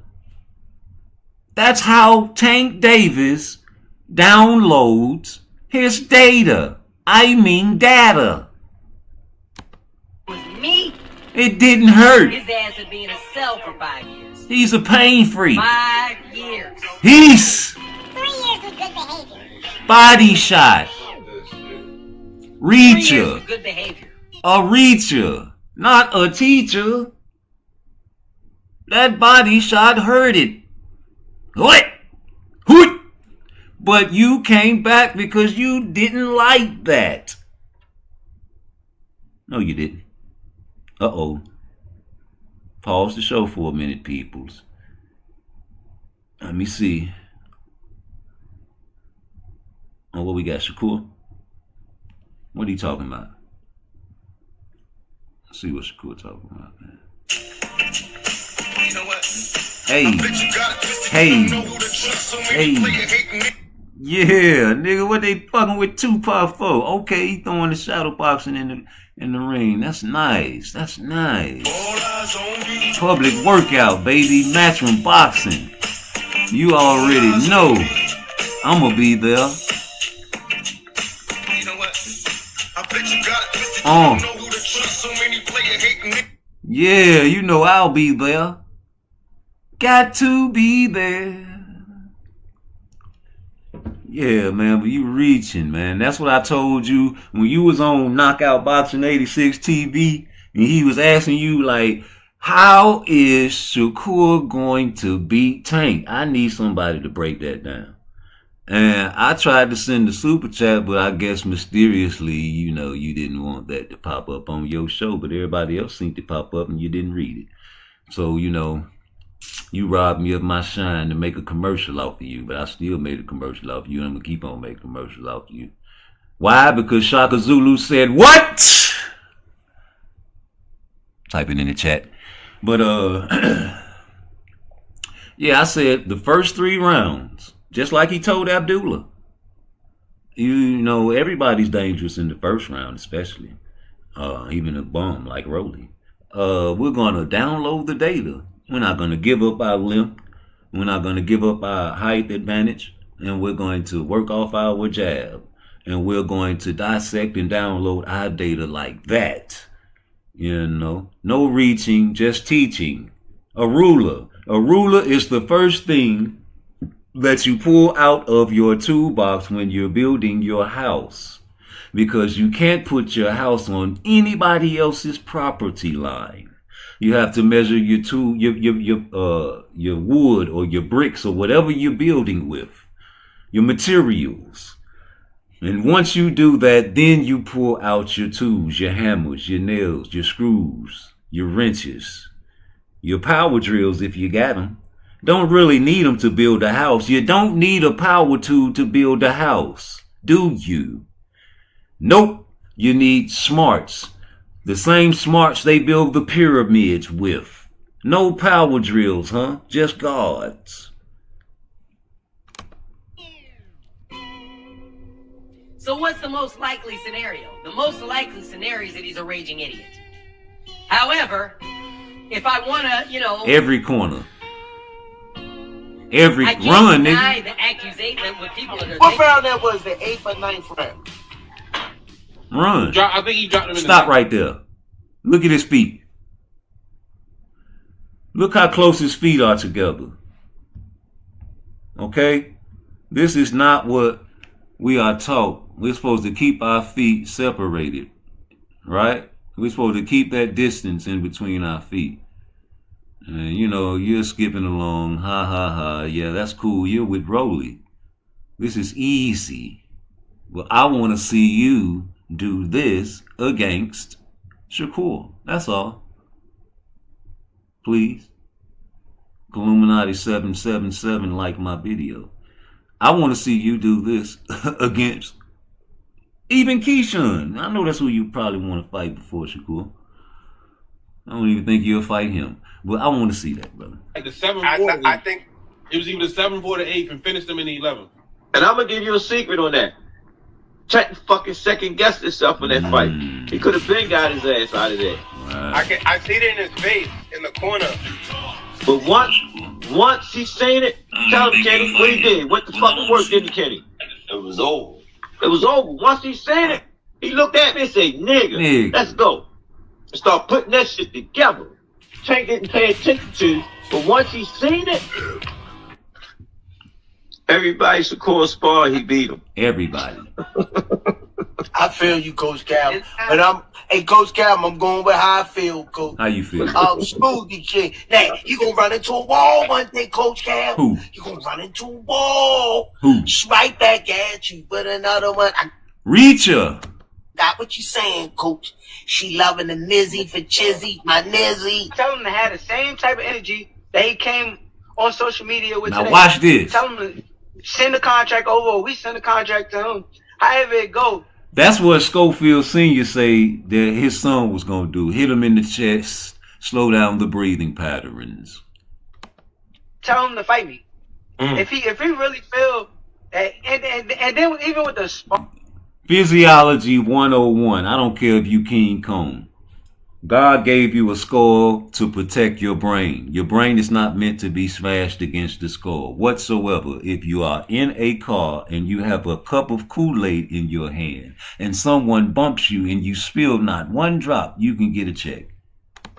Foreign, like this dude is cap. This dude is a liar. This dude going, dude. Triangle theory. What did you ever do to me in sparring? I mean, Richardson, somebody that beat with him. Ask him. How many people have been hit inside or on their neck, upside their neck, or however you want to call it? Also disrupt the breathing pattern. Also attack the central nervous system. You know, when you cut a chicken's head off, they still be... Y'all probably ain't never did that. You know, especially you country boys that think y'all from the city. Go ask him. He was there for every sparring session we had. He never cracked me. Don't you lie. I mean, maybe he landed a good shot, but never did I feel he about to go down a shot. anyway. Never did he buzz me. Delayed never did he hurt effect. me. I landed good shots on him too. Nice little jab on the way down. And this is what everybody asks for. Like, last coming up, he making up stuff right now. Like that dude, you know, that dude get to feeling himself and feeling like he's something that he's not in. And to the world, he look like a killer, but I can't wait. I'm gonna expose him. I'm gonna expose him. I promise you, I'm gonna expose him. Watch. I'm gonna be the person to expose him. Hey man, y'all said on Just Do Boxing, y'all offended me. I kind of felt like y'all was throwing a shot at me because my page name is Rude Exposure. And y'all said the word exposure and too used up in boxing. No, it ain't, because Turkey Al-Sheikh is rude exposure. You know why I say that? Because anybody that exposes the truth is considered rude in 2025. Yep. And if you don't want to mess with Turkey, it's probably because you feel like you don't need to mess with Turkey. But Turkey got the money, and that's what you are all about. Strap season is just a tattoo, people. Floyd Mayweather asked this young brother, you either want $50 million or some belts. What would you choose? Especially coming out of a situation in a ghetto like that.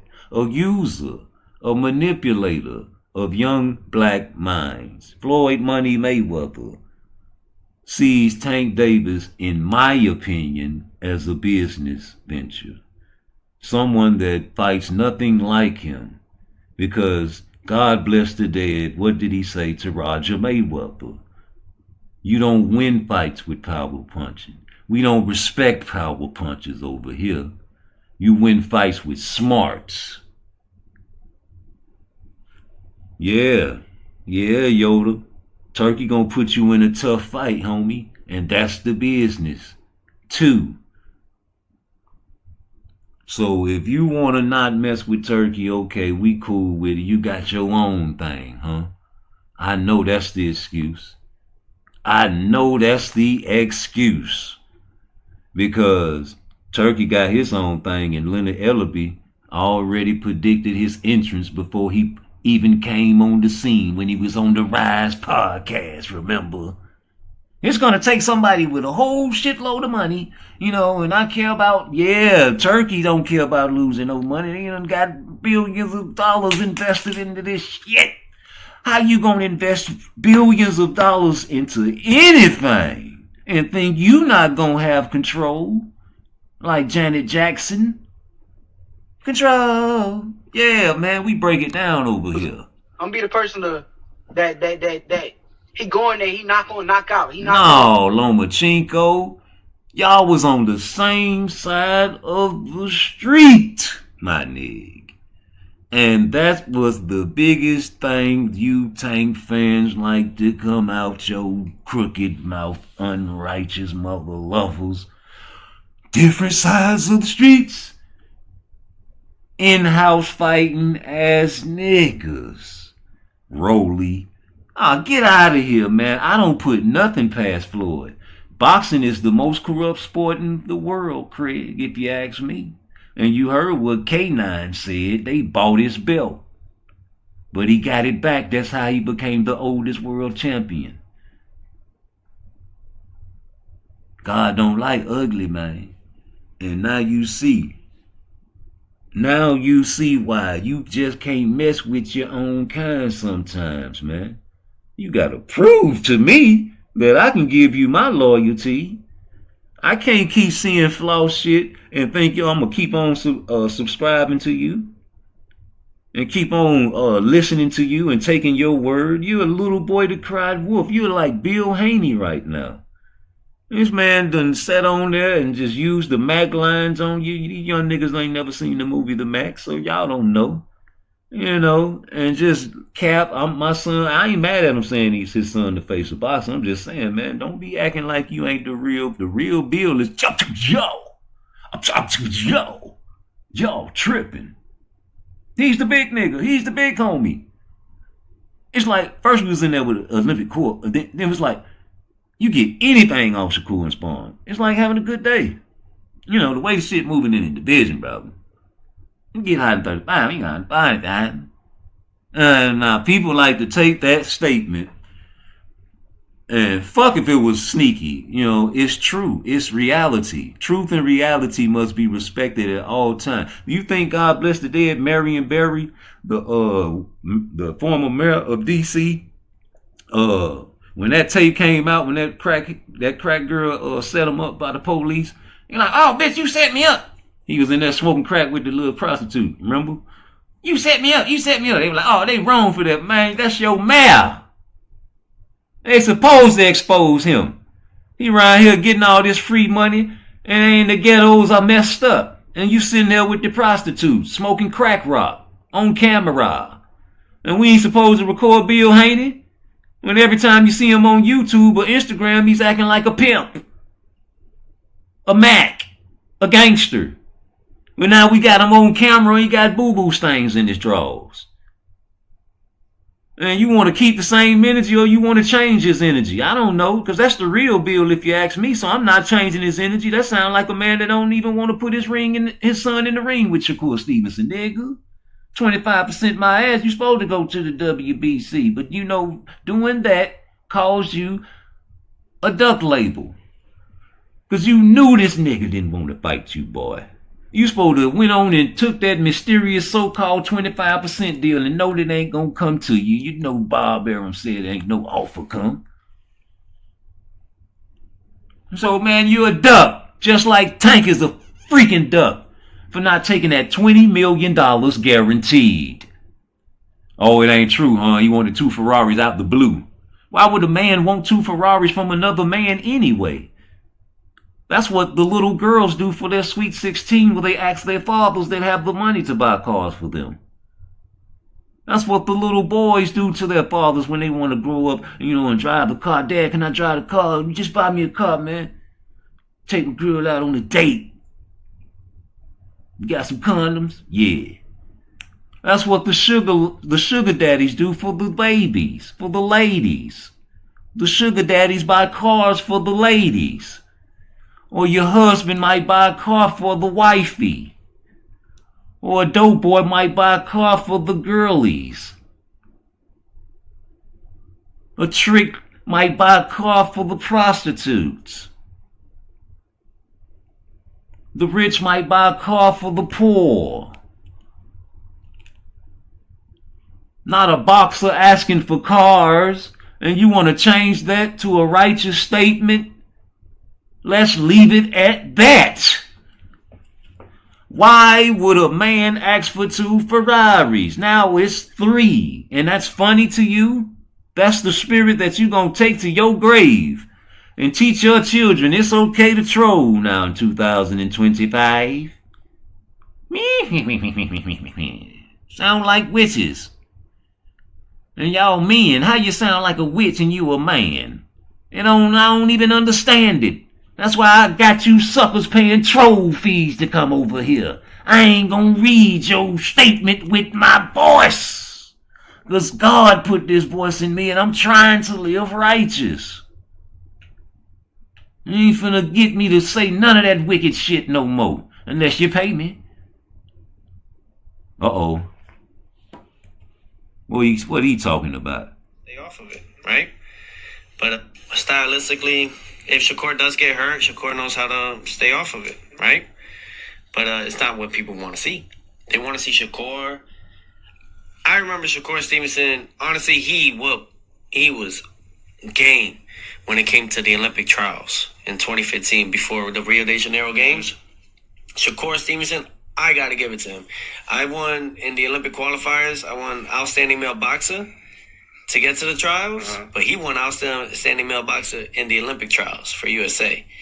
And rightfully so. He deserved it because he was on point with everything. Fighting at 123 pounds, and he was defensive, sharpshooting, dum, bum, bum, boom, and moving, sticking, dum, dum. Like it was great to see that version of Shakur. If he brings it back, that'll be awesome to see. As you move up in weight, you must hesitate and meditate and pray that you are making the right decision. Because you are risking your life in the ring. Those guys at the smaller weight divisions can't hurt you. These guys at the bigger weight divisions can hurt you. For anybody that wants Shakur Stevenson to so-called hashtag open up and let his hands go, peace. Hurt. He got to go 12 rounds with somebody and somebody going to be beating him. He ain't gonna like that shit. That shit gonna See Shakur closing in on Jamel Aaron. The blood excited him. He sees weakness in his opponent. Do you think Floyd did that intentionally? Yeah, for sure. Yeah. Why? After so much time, after I guess again, after what we think he helped you come to the game, he gave you the spotlight. Like, why would he try to diminish your career? Reach. Because at that time I was. Reach. I don't want to get too deep into it because I don't want to bring up my. But it was somehow. Finally got him. They were saying that I was messing with his daughter off of the fact that she kept. That's what blood does. Okay. She kept hitting me on the Snapchat. Missed him. So he sent it to Floyd. One shot at a time now. Okay. So that's what made Ace. You can't mention Al Heyman without mentioning who? I already knew about all that though. Once Javante fucked Floyd Mayweather's daughter, that's not even a secret. That's not even like that's not something I'm exposing. Reach. PBC, Pretty Boy Company. Oh wow. That's, after somebody did that to my daughter. Right, I thought you and Shakur had the deal that you were gonna fight after the Haiti fight, and he said you were gonna lose. Y'all not even gonna like try to respond to that? Nope. We gotta stop going and spending our money with these folks so bad. That's what blood does. Touch him, Tank. You gotta slow him down a little bit to get that off. Reach.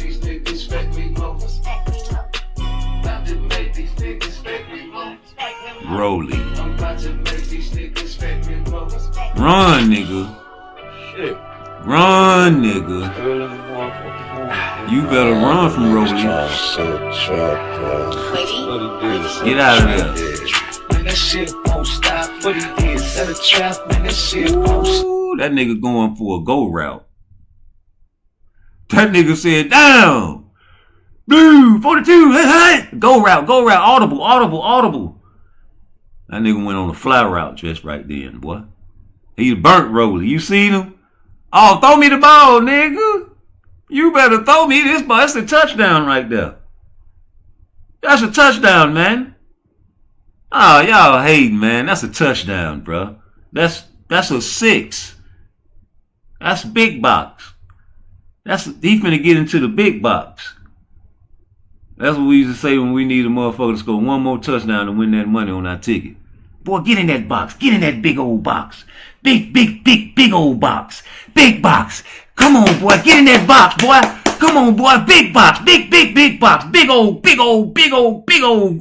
Tebow. Big old Florida Gators. Let's go, boy. 3rd and goal, baby. Big box. Let's go. Get this money, baby. He finna get in that box, man. He at the 10-yard line, and they need a first down. It's 3rd and goal, man. Matter of fact, it's 4th and goal, man. They going to tank, homie. Right there on this play. And he done burnt that boy. You hear me? 10-yard play. East! A hook route. A hook route. Do you hear me? A hook route. He gonna run up that bitch by 10 yards and hook it. East! And then he gonna have to fight to get back in the end zone. Because you know when you hook it, you gotta come right back to the 1-yard line, right? Easy catch that. And you gotta lunge back. Just fall back like the coach tell you do. You know?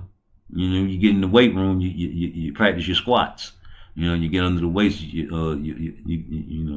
do your squats and your lunges and your power squats and your plyometrics, man. Yeah, he finna get a touchdown. That's all he do is set traps, though. You know, hit you one time, run around the ring, around the rosy, clinch you up, tackle you for a loss. But you can't copy, your brain is too sloppy. I'm a cold poppy, help for the drug. When they want to treat if I poppy for the drug. Figure him out, Tank. It's just me and my niggas know. And it's like a crime, we will never pull the trigger slow. And it's like a crime, we will never let you niggas know when we coming. We will never let you niggas know when we coming. Reach. Me completely with the internet beefing. Say it to my you out of position every time you reach. Some niggas hate me cause I'm louder than they favorite rapper. But they favorite rapper. Wind it up then. There you go. Hey, even though he caught him with that body shot, he still got caught. But that body shot is what took his energy life out of him. That's what did it right there. Yep. He finally caught him with that left, man. Because he was winging it up top all fight. See, Tank was reaching for that face all fight with one punch at a time. And he was like, you know what? Let me whip it. And when he whipped it, he ripped it. And he got his ass. Watch it. Hold on. Let me get this shit back right. I can't get this shit right. There it goes. Oh, shit. I went too far. Hold up, nigga. Shots, but that might not stop. See McDonald, nigga. Let me get that shit back right. It's just me and my niggas know. And it's like a crime, we will never pull the trigger slow. And it's like a crime, we will never let you niggas winging that shit up top all night. We will never let you niggas know when we see what I'm saying? All night. Out of position, you see him? So now he like, you know what? I gotta figure something else out. This long motherfucking neck, this long neck bastard. Stop beefing. Some niggas hate me cause I'm louder than they favorite wind rapper. Up. But they favorite rapper never been a kidnapper. Oh man. I'm fucking up. I wanted to pause it right there. Hold up, nigga. You see that wind up? You see that wind up? That's like, you know, when Sugar Ray Leonard like to wind, or Ali like to wind their hand up, they do it in a circular motion, and he whipped it. See, Broly thought he was going back for that head when he wind it up. You know what I'm saying? But nope. Raise that tuna can up. Let me get inside that can with that meat at. But they favorite rapper never been a bow. You know what I'm saying? Caught him right there on the belt line, baby. And that hurt him. Oh, that took a lot out of him. But he was already trying to hit him anyway. And he got caught too. But that took it out of him right there. And that was the diminishing and the downfall of Rolly. You stupid mother lover. A gun clapper, a real gun clapper. Only started selling jokers. I had niggas for the mother loads. Still swinging. Wear yourself out. 200 G's, 3 keys, and a quarter pound. You get comfortable beating up on Tank, man. This is what happened. Rough him up. The flame and the champagne. Sell a trap, man, that shit won't stop what he did. Sell a trap, elbow in his neck. Won't stop what he did. Sell a trap, stop trying, nigga. Won't stop me. Wing it again, Tank. Hit him on his shoulder. Oh, you see the Tank looking likes in the crowd. Celebrities. Who behind them? I'm talking about this man be having celebs in the crowd, boy. You hear me? Who behind that man? Who behind that fan? That's a real fan, man. That's a real fan. Hold up, get back over here. Come on. Oh, is that Lil Uzi? That's Lil Uzi? That ain't Lil Uzi with the Gucci and the silver chains like Fag Nunn be wearing now. Hey, boy, he got them chains on in the videos now, boys and girls. Bowling. Oh, that ain't Lil Uzi. Oh man, where you get that face from? Get her, Shakur. Who you talking to? You ain't fighting nobody to do that. Do that against Shakur. I want to see it. I want you to not. This is what I want you to do. This is my guilty pleasure, y'all. This is why I do these videos, because I be trying to entice Tank to get in the ring. But my secret, deepest fantasy secret in boxing is, you know, for one, I want to see a UFO. I know they out there. I know other life forms are out there. We're in one galaxy. There's trillions of galaxies out there. I know we're not the only life form out there. I just never seen it. And I also want to see Tank Davis cut the ring off against Shakur Stevenson and knock him out.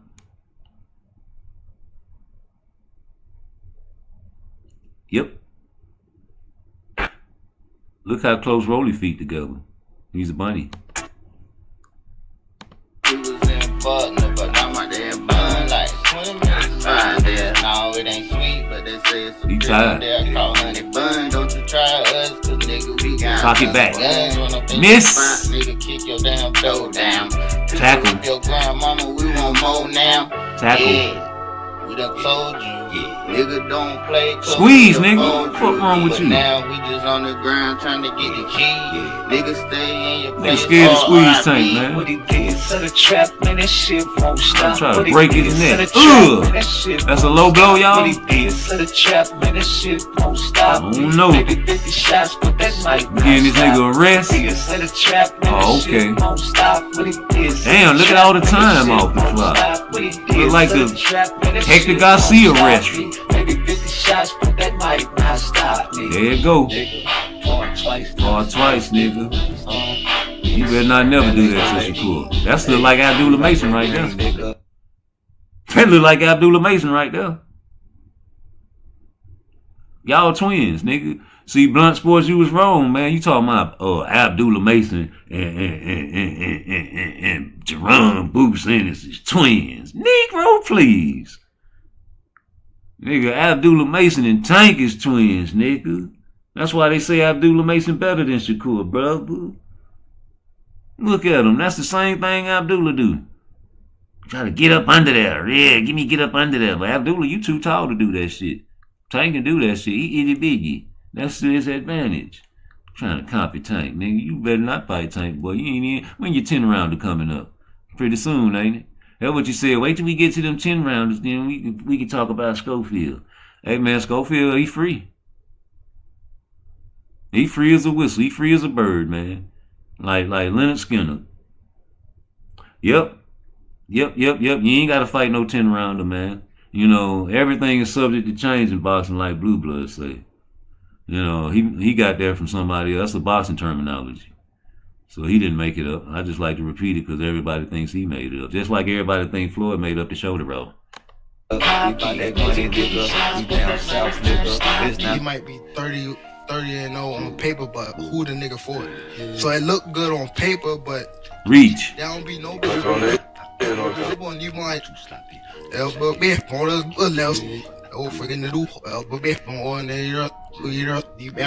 oh, okay. Tell me what you thinking, man. I don't know what to say about this video, man. Except hit the like button. Triangle theory. Hit the share, hit the subscribe. You know the vibe. Oh, we figured him out right here. What I said, man. You know, this fight he was reaching all night long against Rolly. I don't know what else to say about that, man. And oh, he pulled it. Rolly's best fight. He pulled it. And you know, he thought he had it. Punch bandit. You swinging one punch all night here you long go. until you called I missed. Damn. I'm gonna get it. Do that against Shakur. And I guess Keisha. Fuck it. He might be 30 and 0 on paper, but who the nigga for it? So it look good on paper, but There don't be nobody. I mean, you can really be saying you talking about yourself, Tank, man, because, you know, a lot of people don't think you fought nobody. Boy, you see El Rayo like, ooh. You say Knockout said we can't call Scott. I don't give a fuck what Knockout say, nigga. He a duck. A duck is a duck, nigga. You seen Michael Jordan with the flu. They had to carry him to the bench. And man, sweating. And all, man, listen, man, they feeding him Gatorade after the game. He couldn't move for 30 minutes. Man, I don't want to hear nothing. I'm sick of y'all niggas making excuses for these guys, man. You know, fuck that. You know. I included, man. I don't know, man. What you think, y'all? Hit that like button for me, huh? You see the triangle theory I'm putting into play. Hey, man, Rolly ain't got no IQ whatsoever. He might be 30-0 on paper, but who the nigga for it? Right. So it look good on paper, but there don't be nobody. That's what blood does. I don't care what you say, man. I got the longer Shakur had to wait on Tank, the worse that ass whipping gonna be, because he learning. And he already said he ain't gonna fight number like twice a year, man. So he finna take care of the Patty. Shout out to Josh Patty, though. Appreciate that fight. I appreciate that fight. Senior and Greg Hackett, man. Y'all did the thing for the culture. It was a culture shock. But you see him with the wrench. Oh, yeah, they had a ball. Come on, Greg. He was trying to leave right quick. I was gonna weigh in because I showed his trophy. That I weigh in 199 with all just basically hold this. What I am you want me to look around back. These niggas got more heart than Tank. Let's go. They doing this for the culture. 199. That was nice, man. You know, the production could have been better for the fight, man. We wanted to see it clearly, whoever was doing it, man. I think I was tuning in to Greg's show. You know, the guy with the cell phone, man, but it was what I can get. I sent me a little super chat, man, just to show my appreciation. 94.8. 94.8. Y'all make some noise. Y'all boys keep on doing that there. I'm too light to fight, too scared to win. Mess with me and I'll get your friend and your next to kin. Grow his little chest inside out. But we appreciate the guys that get in the ring, man, and do their thing, man. We gonna salute them every time, man. Y'all boys can't do it. I wouldn't do it. If I was their age, I'd probably do it, but no, I ain't finna wrestle with you youngsters. That boy, hey, Greg Hackett, boy, you a soldier, boy, because Brian Norman Sr. was putting them hands on you in that ring, man. He was shining on you, boy. You was down south, man. I know you got you some good food and a couple of prostitutes. Oh, man, come around that bitch. Smell, ain't nothing smell on me. Hold on. Hey, ain't no vape. This ain't no pussy. Hey, man, y'all boys hit my like button, man. Hit that subscribe. You see Junior in the crowd, man. We ain't heard him talk this much in a long time, man. Shout out to them boys. You say he was 199. Hey, that's what I wanted to pause this video with. Hey, Junior, you know, your daddy is more of a celebrity than you now. And, you know, that's the issue with these father-son relationships, man, because, you know, you got this guy, you know, he's an ex-boxer, man. You know, he's a personality. He know how to talk, though.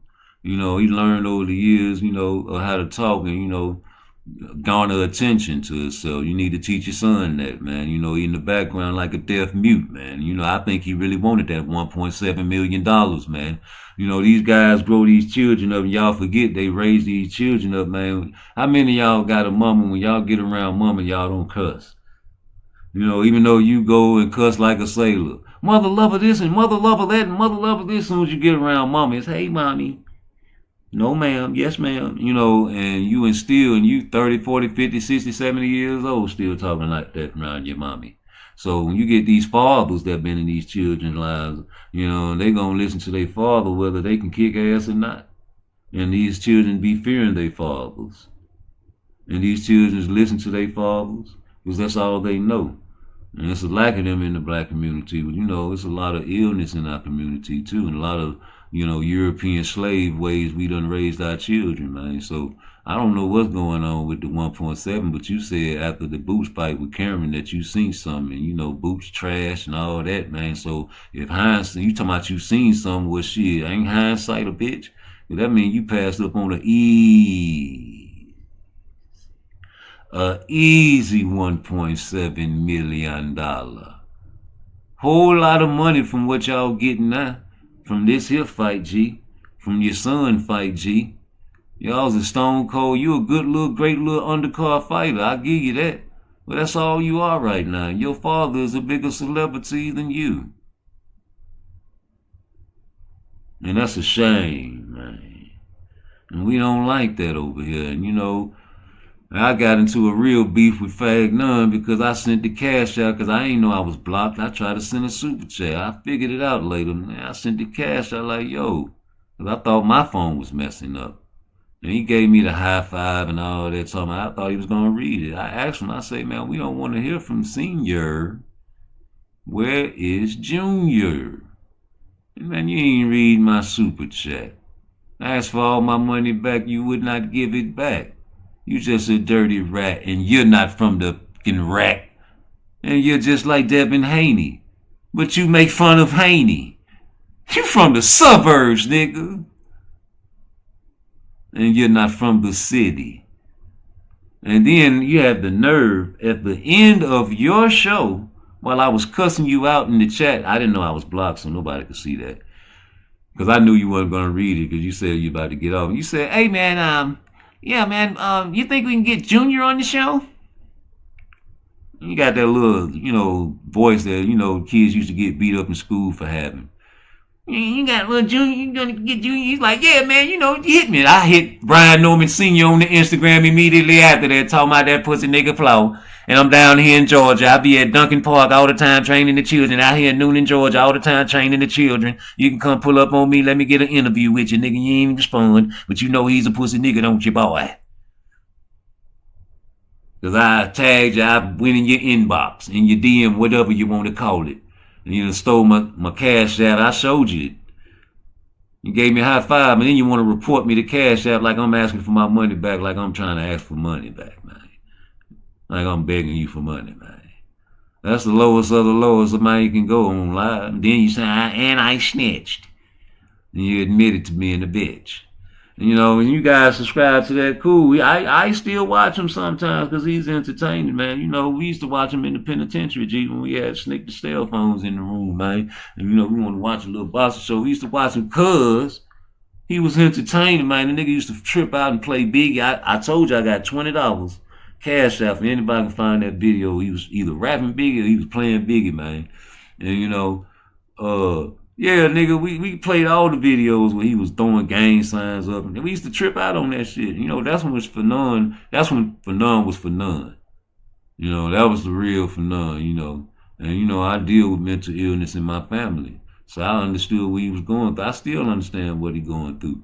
You know, he wearing the silver chains now, but I understood. You know, when I tagged you in that video. And I was like, man, every time a shadow, it's a big ass shadow be walking past that door every time you go live, man. And you say you got a wife, man. And that shadow just too big, man. I need you to show your wife, man. I show videos of my girl, man. All kinds of girlies, man, that I dealt with in my life, man. My daughter, everybody, man. I need you to show it. Then next thing you know, you got a picture of Black History Month. And you ain't got the door behind you no more. You know, I be tagging you guys for a reason, because I don't want you to think I'm sneak dissing you. It can happen. It can happen. 5 years. Remember you wanted Bo Mac to go to prison over there? That was terrible. I tagged you in that video.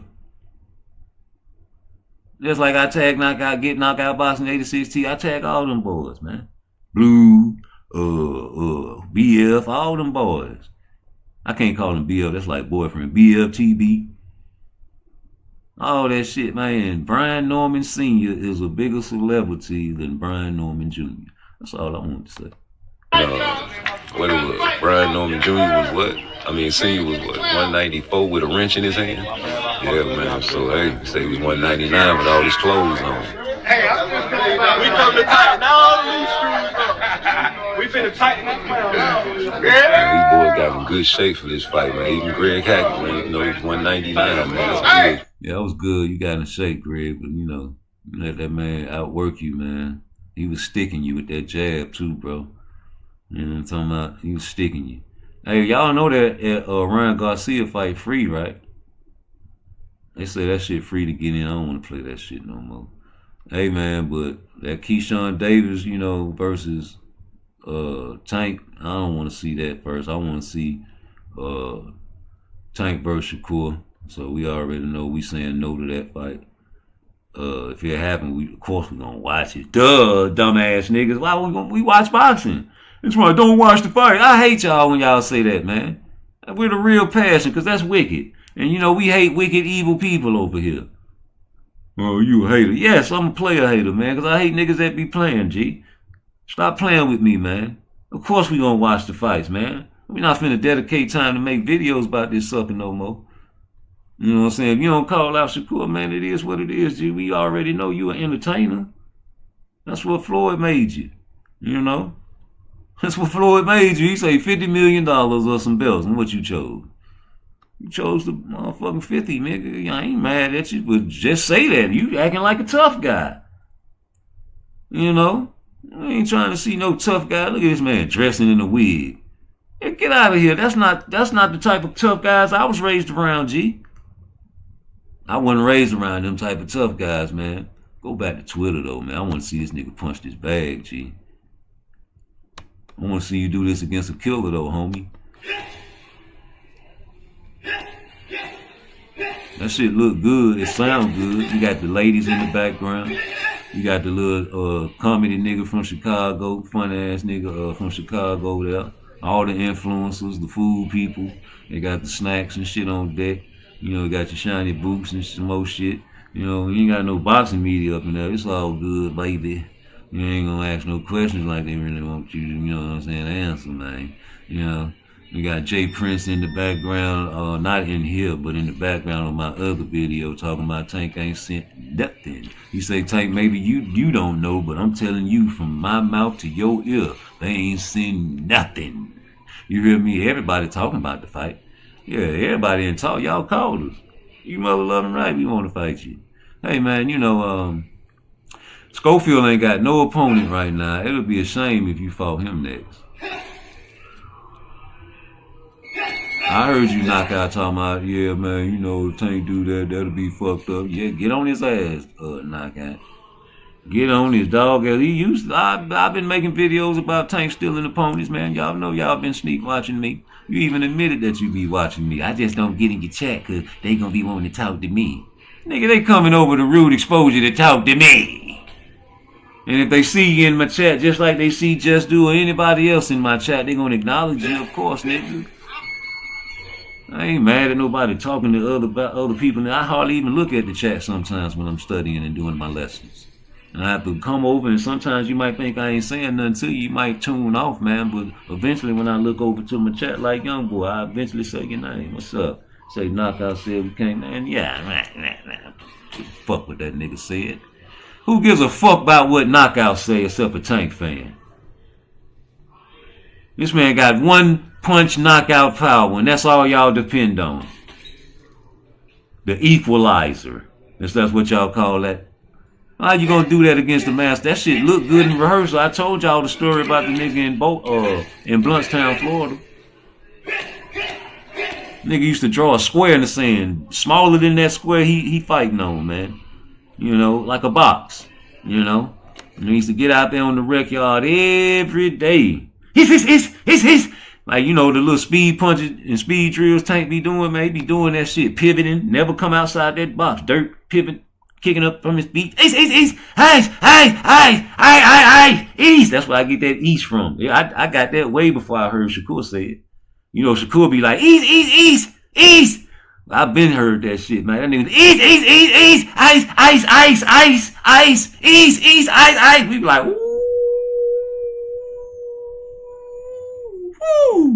Niggas be in the weight pile stopping the sessions to watch that nigga, man. Bald head, ugly ass nigga, dark skinned nigga, man. You hear me? Boy, he got into it with a little youngster one morning, though. Little young skinny ass nigga. You look at him, you look like Devin Haney, matter of fact. Just a little darker than Devin, man.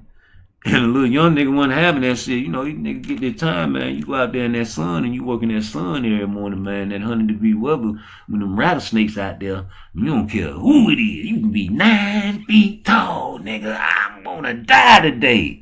And that's what that young nigga felt, boy. He was like, man, fuck you, nigga. I don't give a fuck about none of that boxing shit you talking, nigga. What's up? And the old nigga, he was like, what? Come over in the bathroom. You know, you got to fight in the bathroom so you don't get caught in the penitentiary, right? Boy, as soon as they go in the bathroom, boy, we thought it was going to be over for Jit. No. He put that length on him. Ice. That nigga wasn't doing none of that shit he was doing in that dirt, in that square. And after the fight, that nigga had a big ass knot on the top of it. He was bald head now. He had a big ass knot on the left side of his head. Oh, he looked in the mirror. He couldn't take it. His pride wouldn't let him get the best. He got it. I got to have a rematch, nigga. He was like Debo on part 2 on Friday. He was looking for the rematch, Craig. And he got him. The little Jit was like, fuck it, nigga, what's up? The police was in the motherfucking booth. They wasn't studying nothing. Sleep. It's early in the morning, nigga. Oh, they go to bumper. He got whipped worse, nigga. And the funniest part of the story is 2 parts. Part 1. After the fight, he had to give the man his props, man. You know, you got that shit. But while he was doing that, you know, he had a knot on the left side. He also achieved a knot on the right side. So now he looks like a devil. And he's already ugly and dark-skinned. The other funniest part of that video, of that story that I'm telling, because I'm going to make this into a movie, he never drew the square in the dirt. You found it? Jesus? Oh, shit. With the truth. And I will cry during this show. Because this is something I never wanted to tell anyone.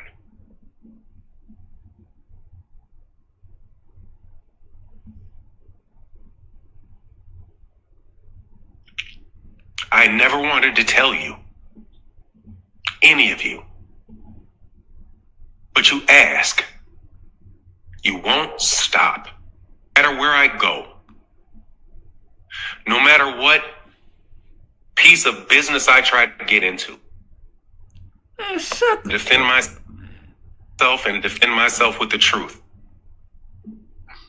And I will cry during this show. Because this is something I never wanted to tell anyone.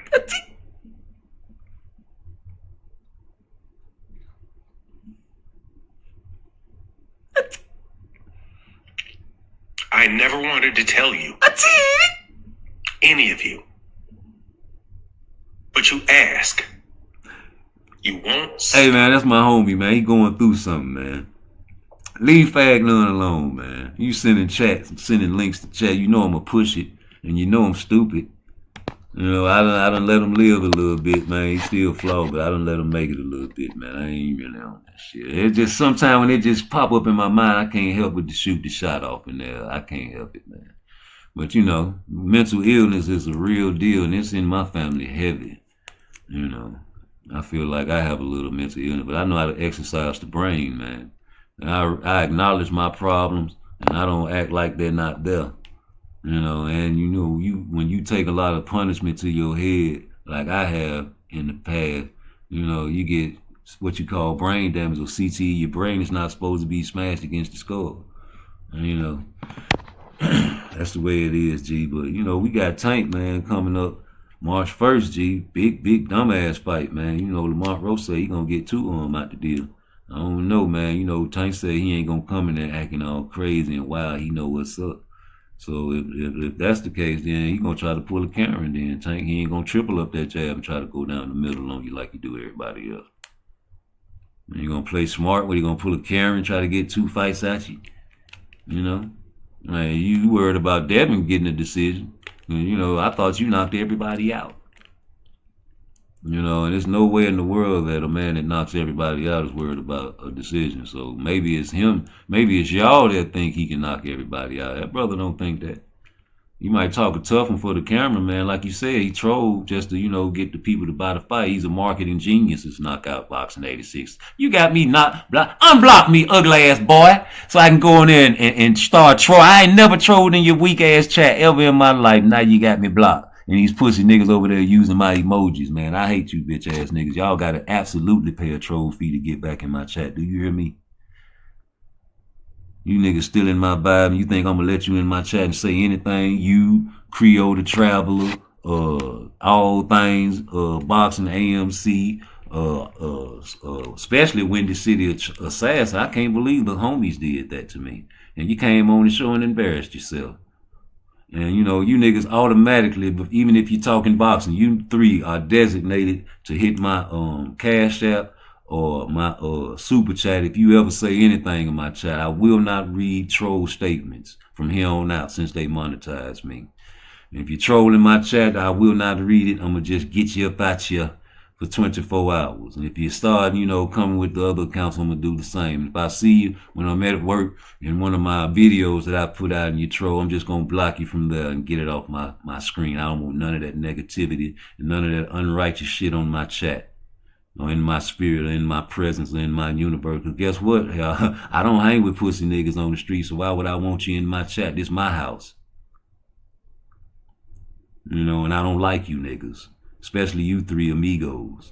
You know, you go on there. Now you got other people doing it. Now you got other people saying, what's up, the Creole the Traveler, using my, you know what I'm saying, vibe. You know, this is a third eye vibe. You don't even know why you're using that shit, G. You're just copying me, all on my nutsacks. And I don't like boys. I like the women's. You know, the ladies. The grown ones, you know. Not these minors. You know. And, you know, a lot of people that troll on YouTube, I have to understand they probably under the age of 25. So they don't know no better. But I'm here to learn you. I'm here to learn you and any other Negro, Mexicano, or Lord, that think they can come over here in rude exposure and troll me in my chat now that I'm monetized. I let you get away with everything before I got monetized, but now I ain't no more. We gonna keep it professional, right? Because this here is now as a place of business. And I'll never go into anybody's place of business and disrespect them. Now, I talk my shit on my chat, and I meant what I said when I said what I said. I say it again like I said it then. Ain't no shame in my game. I do my thing from Frisco to Maine, from San Fran to Japan. It's all about the money game with me, too. And this is the way I run my show. I don't trip about the way you run your show. I don't hold niggas hostage to hit my like button. If you hit it, you hit it. You get it, you get it. Nigga, wait till I get to 100,000 without buying no followers. And you niggas really gonna be on my dick snack. Yep. Big SNACK hats wearing ass niggas over here. And I remember the day ones and the people that don't sneak watch and be all in my chats. And I remember the trolls and the niggas that be on other people's channels that be trolling all that. And I know the Negroes and Mexicanos and Cocos that got to pay a troll fee. When you boss status, nigga, you run your house the way you run your house, man. It's okay to be happy. It's okay to be mad. It's okay to be sad over here. It's okay to be a punching bag. You want to use this channel as a punching bag? This is where it's at. Speak your mind. Don't be blind. Stop saying peekaboo, nigga.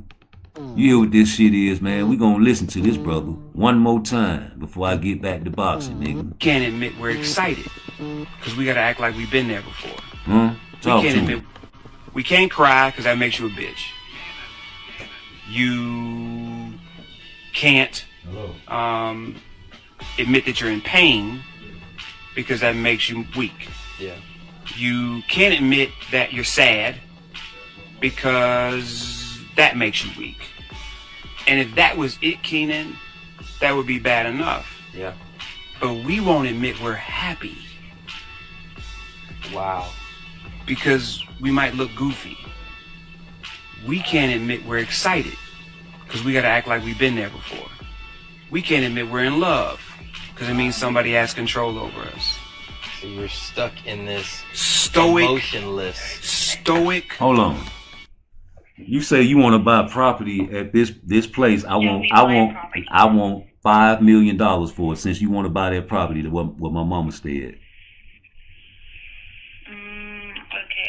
actually a little bit high based on the... Well, we can negotiate. We can negotiate. We can negotiate. How about $2 million? It's still a little bit high. What were you talking? What were you talking about? Trying to buy my mother's house. What were you thinking about? Oh yeah, well, I'm just wondering if she would consider like. No, I'm in charge because I'm in charge of the finances because she's sick right now. So what do you want to charge? What do you want to give me? Because that's my house. Oh, okay. Oh, what you gonna give me? I said $2 million, lady. Now you say I gave 2 offers. I said $5 million, then I said $2 million. Now it's your turn to tell me an offer. I don't want to hear nothing else but an offer. Yeah, well, I'm just wondering what made you like. Do you made an upgrade on the property that it? Do you have an offer? Well, our offer are based on the conditions of the property. I'm gonna ask you one more time. Do you have an offer? Then I'm gonna hang up. Well, my manager will give you an offer based on the information How that much? you're going to give me. How much?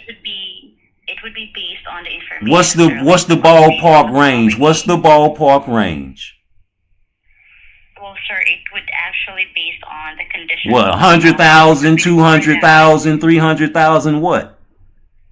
Well, my manager will call you about that. Listen, you got my number, right? And you're calling from Jacksonville, Florida, right? The only way I will sell my mother's house, and I swear to God, this is the only way I'll do it. You got to meet me at 5800 Barnes Road and take all 9 inches of this dick down your throat. Oh, I'm really sorry, sir, but we do buy property. No, I'm dead heart attack serious, lady, because you sound very sexy. And I want to put all this dick down your throat for my mother's house. And then we can talk about a price.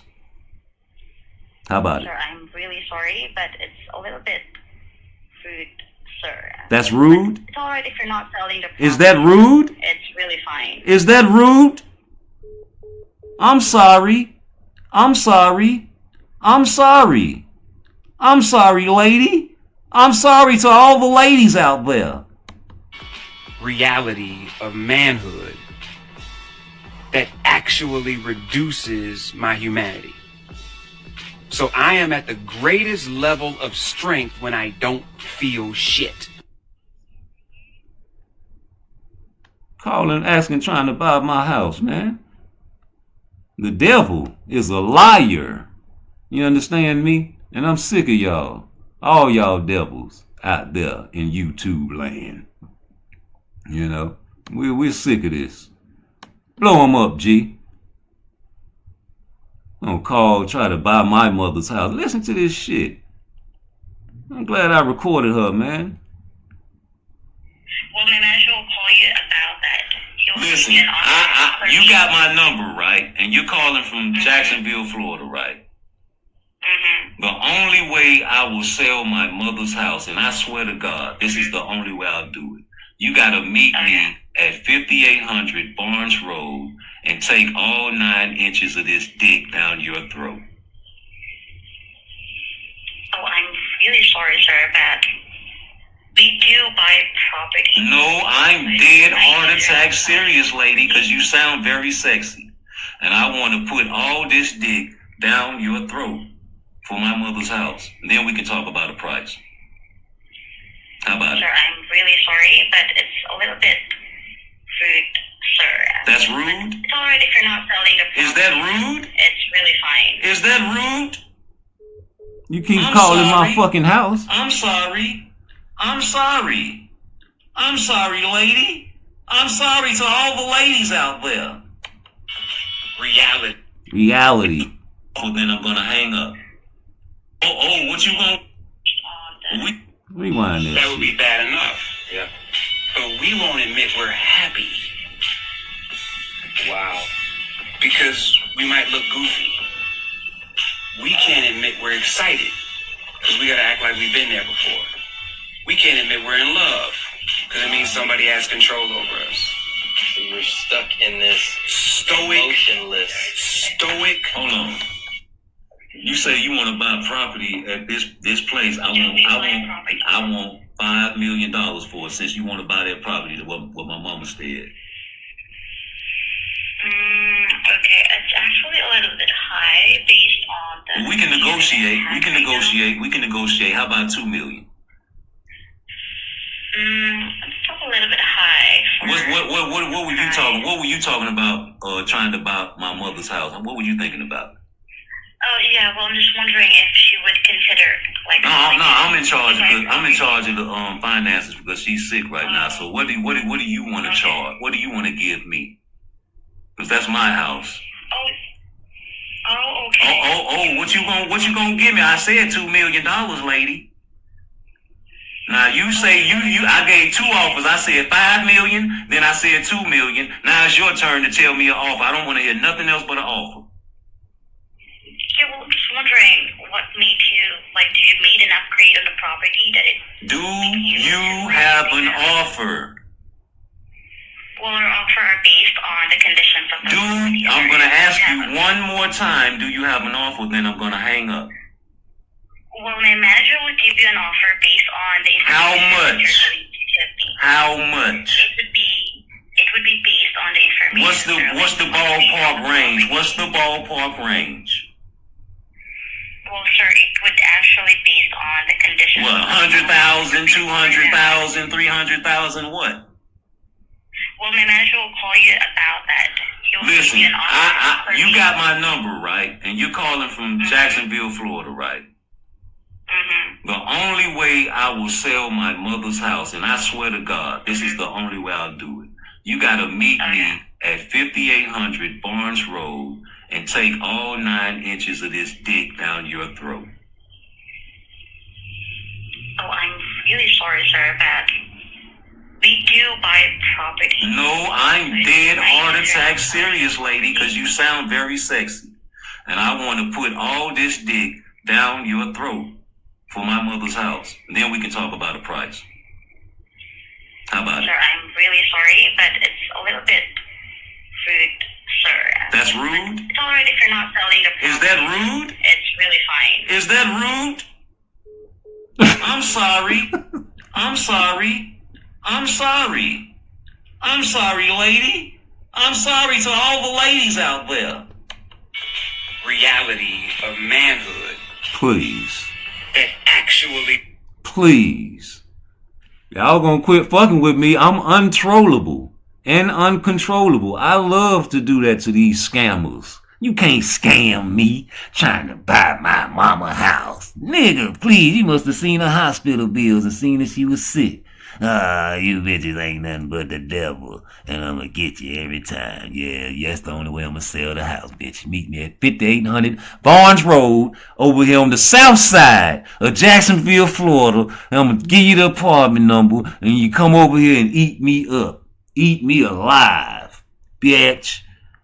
Now back to the regular schedule program, you know, these suckers out here thinking it's sweet. Pow! Blow them up every time. That made the bitch hang up on me. That's what I do to telemarketers, bill collectors, suckers, anybody that, you know, got the nerve to hit the hotline and think they want to talk shit to PARTTWICE, man. You know, here it go. You know, we ain't tripping about nothing over here. Ain't nothing but a chicken wing over here, baby.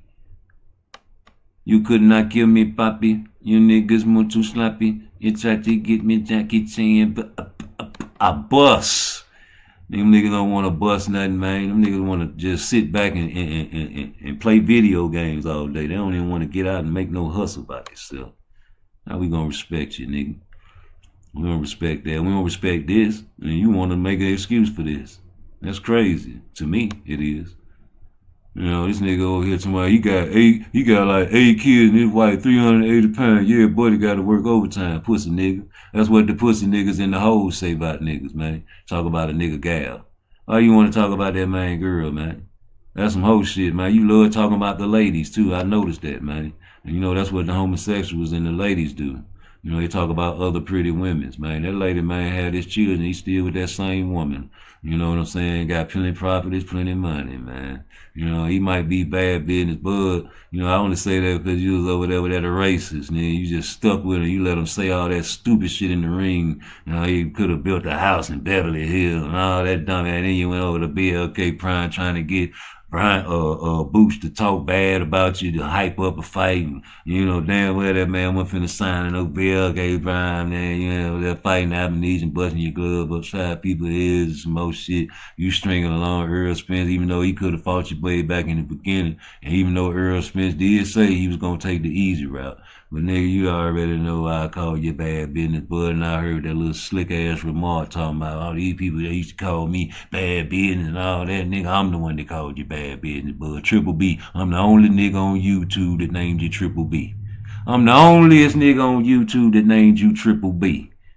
Bad business, bud. Never because I ain't like the way you let that white boy talk to you in front of the world, Craig. Trying to sue that man, talking about he racist. You can't prove racism, fool. What's wrong with you, boy?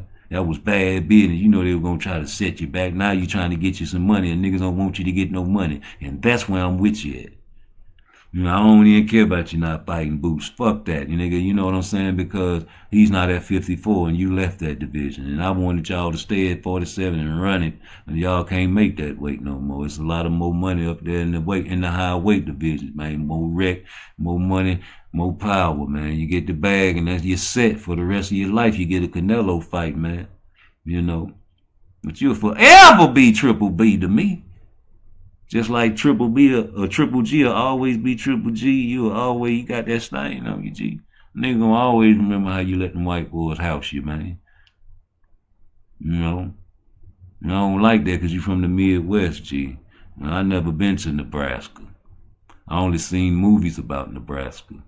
The illest nigga from Nebraska, is this the illest nigga from Nebraska? And he was eating a banana. And he set up Method Man. Tried to slip something in his drink, a slip of the Mickey. He slipped him a Mickey. And he had a perm and some big bifocal glasses. And his homies were okay with the snitching. They were standing behind him.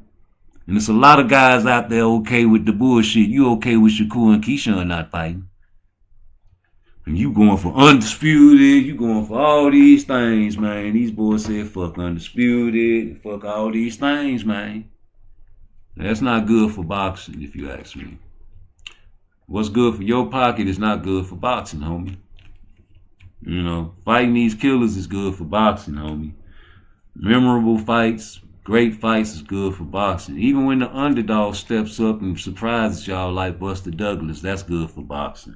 Sometimes you gotta root for the underdog to bring the best out your guy, man. We looking for a Buster Douglas vibe over here. Y'all done looked over Lamont Roach and y'all feel like he ain't got a shot. Well, hey, man, what if he do win? What if he do go 12? Will he get the decision? Like, these are things you got to ask yourself, man, because everything is subject to change in boxing, right? That's what Blue Bloods say. Where he get it from? They've been saying that. Shit, boxing always been like that. Ever since Jack Dempsey sent that fake contract to Willis, you know, and the check bounced. You know, for the heavyweight championship, the black man, you know. And, you know, after that, he retired because they had to pay him, you know. And he went to Wall Street with the money and invested his money, man. You know. It's been like that, G. You know, Sugar Ray Robinson, God bless the dead, and all these boys, man, that was one of the biggest ducks in boxing. I hate to shit on you, you know, but that man ducked the murderer's rope, baby. And folks show ducked Ezra Charles. You know, these guys used to move up and down and weight divisions like it ain't nothing. Ezra Charles went up and fought heavyweight. From welterweight to everything, man. You know, these guys don't care about no weight. You know, they using little bitty baby gloves back then, baby. And you know, the Coco Kid was a black Puerto Rican guy that you ducked too, Sugar Ray Robinson. And you know, the night of the fight, man, you know, you come in there, you see it's a whole bunch of people. Oh, it's too many people, and I need some more money, nigga. Yeah, you ain't even fight the Coco Kid, man. That remind me of Shakur, man. You know, these guys beating your ass and sparring, you know, as the story goes, Coco Kid used to work you, boy. And you knew that was going to be a tough fight. You got to get paid for this shit, man. It's about the money bag. I ain't mad at you, G, but you know, use a duck. And nobody want to label you a duck when you add the dollar to it. That's all. And you add the dollar sign to it, you know, it makes sense. If it don't make dollar, it makes sense, man. But, you know, these boys used to beat up on you, boy. So, of course, you know what you call high risk, low reward. It's high risk, high reward. You beat the Coco Kid, boy, now, you gonna go to your grave, see all that shit in spar. See what happened?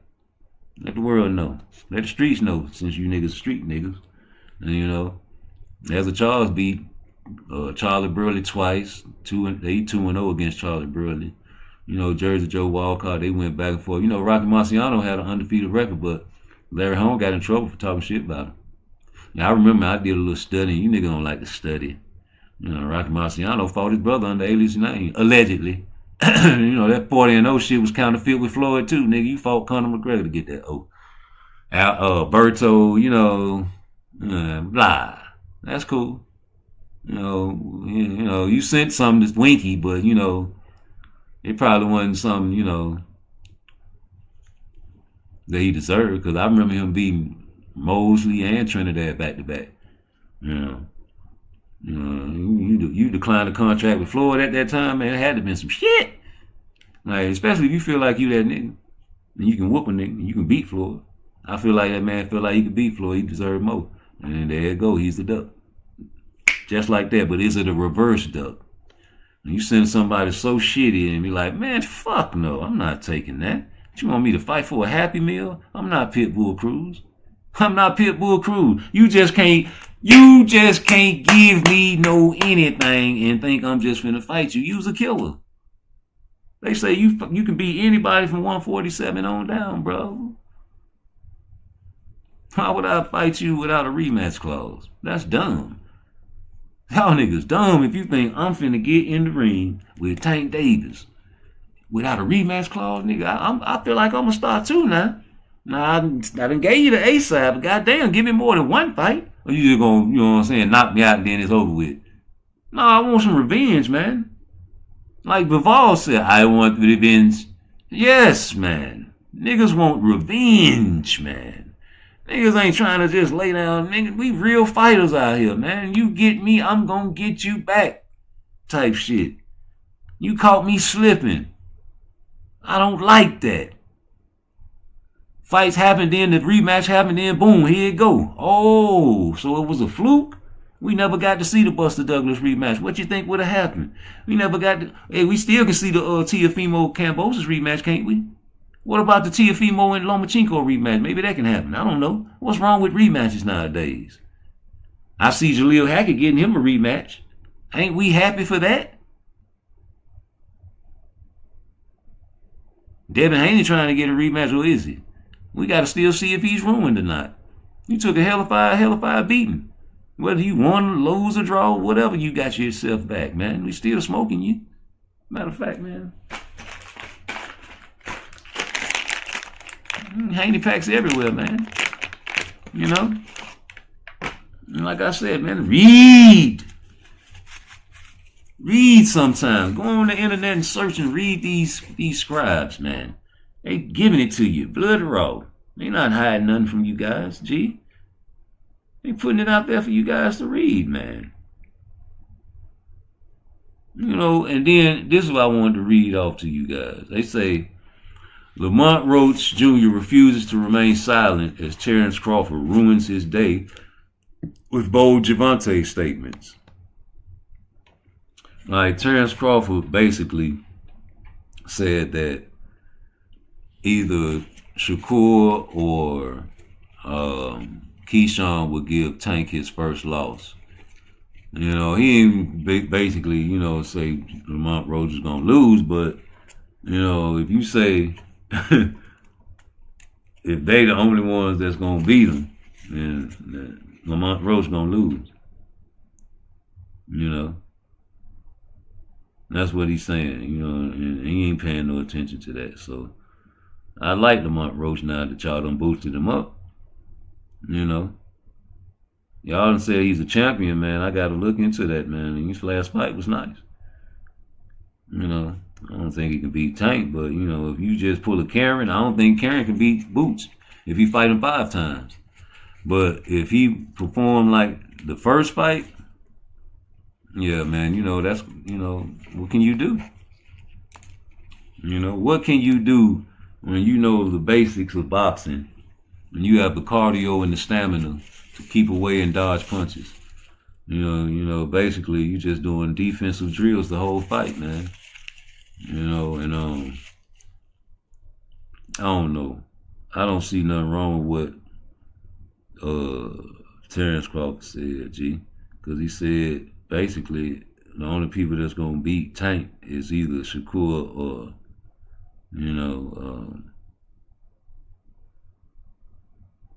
give him his first defeat. That's what he said. He said the Reaper's name among one who will eventually let Tank Davis savor the bitter taste of defeat. He said them two guys, Shakur and Keyshawn, right there, you know what I mean, is going to be the ones that, give him his first defeat. And he was talking about Tank. You know what I'm saying? He said Crawford been highlighting how Davis been facing opponents who barely match him in skills. He's like, they might have a little skill here and there, but mentality-wise, they're not going to be able to keep up with that whole fight. You know what I'm saying? So does that nameless list include Lamont Roach is what they saying, and he never said Lamont Roach's name, but he did say, that them two guys, so they was trying to name the name of guys there who will eventually let Tank, get the defeat. He say them two guys, not Lamont Rowe. He say Shakur and Keyshawn right there. You know what I mean? It's gonna be the ones that give Tank his first defeat. It's not a big story, but it's something that a fighter like Lamont Roach will have to go in a fight thinking like everybody think I'm finna lose this fight, G. So I gotta go in here and work extra hard. And that can be your detriment instead of going in there taking it easy. Being easy. And, working that jab and working your wheel, man. And staying away from that power because Tank gonna be reaching all night, Lamont Roach. That's the key to victory, man. Not getting confident. You don't want to be too confident. You can be too confident. You can be too cocky. And you can get yourself a false sense of, when you going in there and you hitting and you getting your punches off and all of this, man, you can get like Leo Santa Cruz, man, or Frank Martin, or Hector Garcia, or Ryan Garcia, or, you'll be like, a lot of these fighters, man, Mario Barrios, man, you'll be just like that, G. And you don't want to get complacent. That's what I'm trying to say. Against Tank Davis. And there's plenty of guys that'll tell you, man, you gotta box Tank, homie. You gotta box this, man. You can't go in there and trade with Tank. He's too powerful, bro. That's dumb. That'll be dumb if anybody thinks Shakur will go into a ring with Tank and try to trade. You're more likely to get Keyshawn to trade with Tank than it is Shakur, because his defense is not up to par like a Shakur Stevenson. So of course you would want that fight because it'll be more eye-catching to you guys. And that, when I say you guys, I mean casual fans, man. And if you are casual and you have IQ, that's cool, man. But if you go revert back to, belts don't matter when you talk about your favorite boxer, how can we respect you?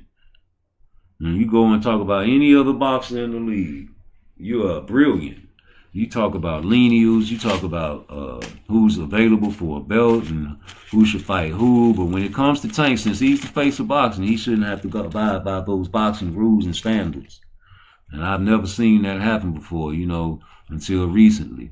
Suleiman said Canelo do what the fuck he want to do, baby. Face of boxing, special belts. That's not fair. You got a special belt. Who you took that belt from, man? You niggas getting email belts, that's not fair. Floyd Mayweather said a long time ago, it's too many belts in boxing. I said, boom. Yeah, man, it's too many belts in boxing, man. Ryan Garcia wearing fake belts talking the same thing. It's too many belts in boxing. Yeah, that shit look good on me, man. Y'all missed the whole picture. Y'all clown him, I clown him. I was like, wait a minute. He's right, man. That shit don't mean nothing, man. Rolly got a belt, G. Boom, nigga. That's the big boom. I don't want to see Rolly fight nobody but Barroso. Put that shit back together, man, and get Tony Weeks to referee that fight, G. Redeem yourself, brother.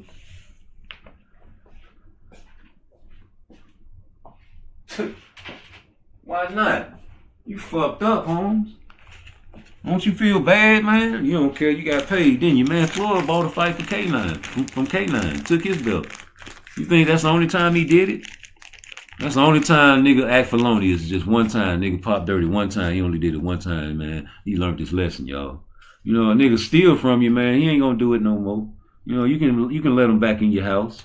You know what I'm saying? He only stole $50,000. It ain't nothing to you. You a boss. You know what I'm saying? You got the money back. You know what I'm saying? You hawked him down, you called him, he like, ha, man, I was just playing, I was gonna pull a prank. It's a prank, it's a prank, it's a prank. And you're like, oh, okay. And you let him back in your house with your girl and your kids and everything, man. Y'all drinking beers and watching the fight and smoke shit. You know? The nigga just got out the penitentiary, he told on everybody, man. But he still got the plug, cause he ain't tell on the plug, and y'all niggas still buy drugs from him. Yep. You know, the nigga sell weed, he round that motherfucker, man, dealing with all the little babies out there in the neighborhood, which y'all geek got the best sack. You know, Tank David wear a purse, man, your son come home wear a purse, what you gonna do? He the face of boxing, we looking up to him, right? Not me. No matter, I'm a hater because I don't look up to the face of boxing. Man, it's not my face of boxing. Canelo not my face of boxing. Muhammad Ali will always be my face of boxing. And who your face of boxing? Because I want somebody to stand on something if I'm going to put him up in my household talking about, yes, sir, he the best. He the greatest of all time. Not the best winner, not the best earner. I don't care about how much money you make, I'm contributing. We not fire stick boys over here. You hear my girl all the time on the live. Sometimes she go live with me, man. And she pays for the fights. I don't do it. I wouldn't buy a tank fight to pay motherfucking save my life, nigga. She's one of those, you know what I'm saying? I ain't talking about my baby mama now. You know what I'm saying? But she's one of them goody, I don't want to break the law type of girls, man. And she like boxing. Well, you got to win over there, Tank. Nigga paying to see you get knocked out, though. You know, because we sick of the rigmarole. And you know, you niggas ain't real. You know, I done made videos about y'all, too. I done put your name in my mouth a couple times. I'm tired of saying it, man. Y'all really don't like Tank, homie. Y'all over here faking like y'all unbiased. And y'all wrong for that. You tricking the people. Trickeration is a form of the devil. When you deep down inside your heart feel the way and you don't let the people know how you feel, but you benefiting. Because if you just keep it neutral and you know, come on, homie. Every video y'all niggas make is about, you know what I'm saying, something Tank doing. You be making videos I don't even want to make videos about, nigga. I'm like, man, that's just a little too much. I'd rather just watch you to make that video.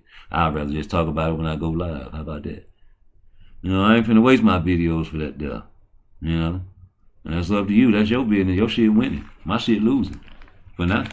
So maybe I should follow your pattern. Never! You know, and that's the difference between me. If I don't blow up, I just don't blow up, man. It's not meant to be, man. Everything happened for a reason, man. You just got to believe in God. You can't format your channel off somebody else's formation. Now, somebody else's formation is sloppy. It's like a carbon copy. In my days, we couldn't copy. I'm from the era where we had to have an original style. And we be like, oh, nigga, you stealing my style. You know, and that's why I don't like Creole the Traveler. That's why I don't like All Things. And that's why I don't like anybody that steal my style, bro, and don't give me my credit. You know, shout out to my nigga Quick Snap. That nigga Quick will tell you. Like, nigga, shit, nigga, I model my shit. You hear, nigga, listen to this song. You don't hear Teasy in this shit, nigga? And that shit make me happy, but I'm like, bro, I got my style from somebody else too, homie. You know what I'm saying? We just got to give these people their acknowledgement. You know, I got my style from my uncles, man, and what they raised me up listening to. From my mama and what she raised me up listening to. And how they talk to me, man. So that's how I form my style with my own flavor. But I'm going to try to twist it to make it sound like it ain't your style. You know, everybody sing love songs, man. The ladies love them. You know, like I played the video, nobody want to be gangsters. Everybody want to be gangsters now, man. It's okay to smile. It's okay to be sad. It's okay to fall in love, G. A lot of people out there lonely, man, and y'all be wanting me to, you know, sing songs to you, man. It's crazy. I want the ladies to send a special request to me. Ladies, you ain't even got to hit the super chat. All you got to do is say, hey, PARTTWICE, sing that song for me. 'cause I'm lonely, baby. You know? And I sing it to you, babies. And all y'all niggas gonna do is what? Sit back and look like Tony Yayo. Is you lonely? Is you sick with a broken heart? Can you help me? 'Cause I'm down and out, and I think that I've been scarred. I can't believe I left you, baby. Did I hurt you? Did I hurt you? Did I make you cry too hard? Is you angry? Is you mad at me? Girl, this game has gone too far. I can't believe I ran you away from me. Girl, I need you. I really need you. You've been gone away too long. I wanna squeeze you. I wanna hold you tight, even though that you did me wrong. I got your picture hanging on the wall, even though you wanna stop my calls. I'm about to cry now, even though a man is supposed to cry. You got me feeling like it, boy, you're about to die now. No. Is you lonely? Yeah, man. You know, I sing to the ladies every now and then. And all the niggas in the penitentiary be like, hey, PARTTWICE, man, sing that shit, man, 'cause they be lonely in there, man. And they be missing their girl. Nigga paid me to sing this shit on the phone to his girl one time, homie. He was like, man, sing that song, man. You my number one, man. I got you, bro. I'm telling you. I'm like, how much you got me with? Man, I got a nigga come back from the commissary and flood me with mackerels, tunas, all kinds of shit. Well, I ain't got to ask my family to send no money to me. And you know what I do? Just like a true performer, I don't care if it's 1 million people in front of me. Baby girl, I can't. And you know the haters sitting around looking like Tony Yayo when I sing now. You know, the warden used to motherfucking give me my credit of props on that prison compound in Louisiana. Y'all boys know it. Oakdale out with that nigga, man. I got in there and made her pussy wet when I performed at the drug program concert, nigga. You don't believe me? Don't make me call up Silk. A real pimp. An actual pimp that publishes his own books now and has a personal trainer. Y'all need to go follow his Instagram. He'll tell you. Well, yeah, I got on that microphone. I had a live band. And, you know, we rehearsed for about 6 to 8 weeks, man. We wanted it right. Oh, yeah, man. I was like, baby girl, I can't stop thinking of you. You're the reason I keep making it through. Girl, I can't believe that you're controlling my dreams.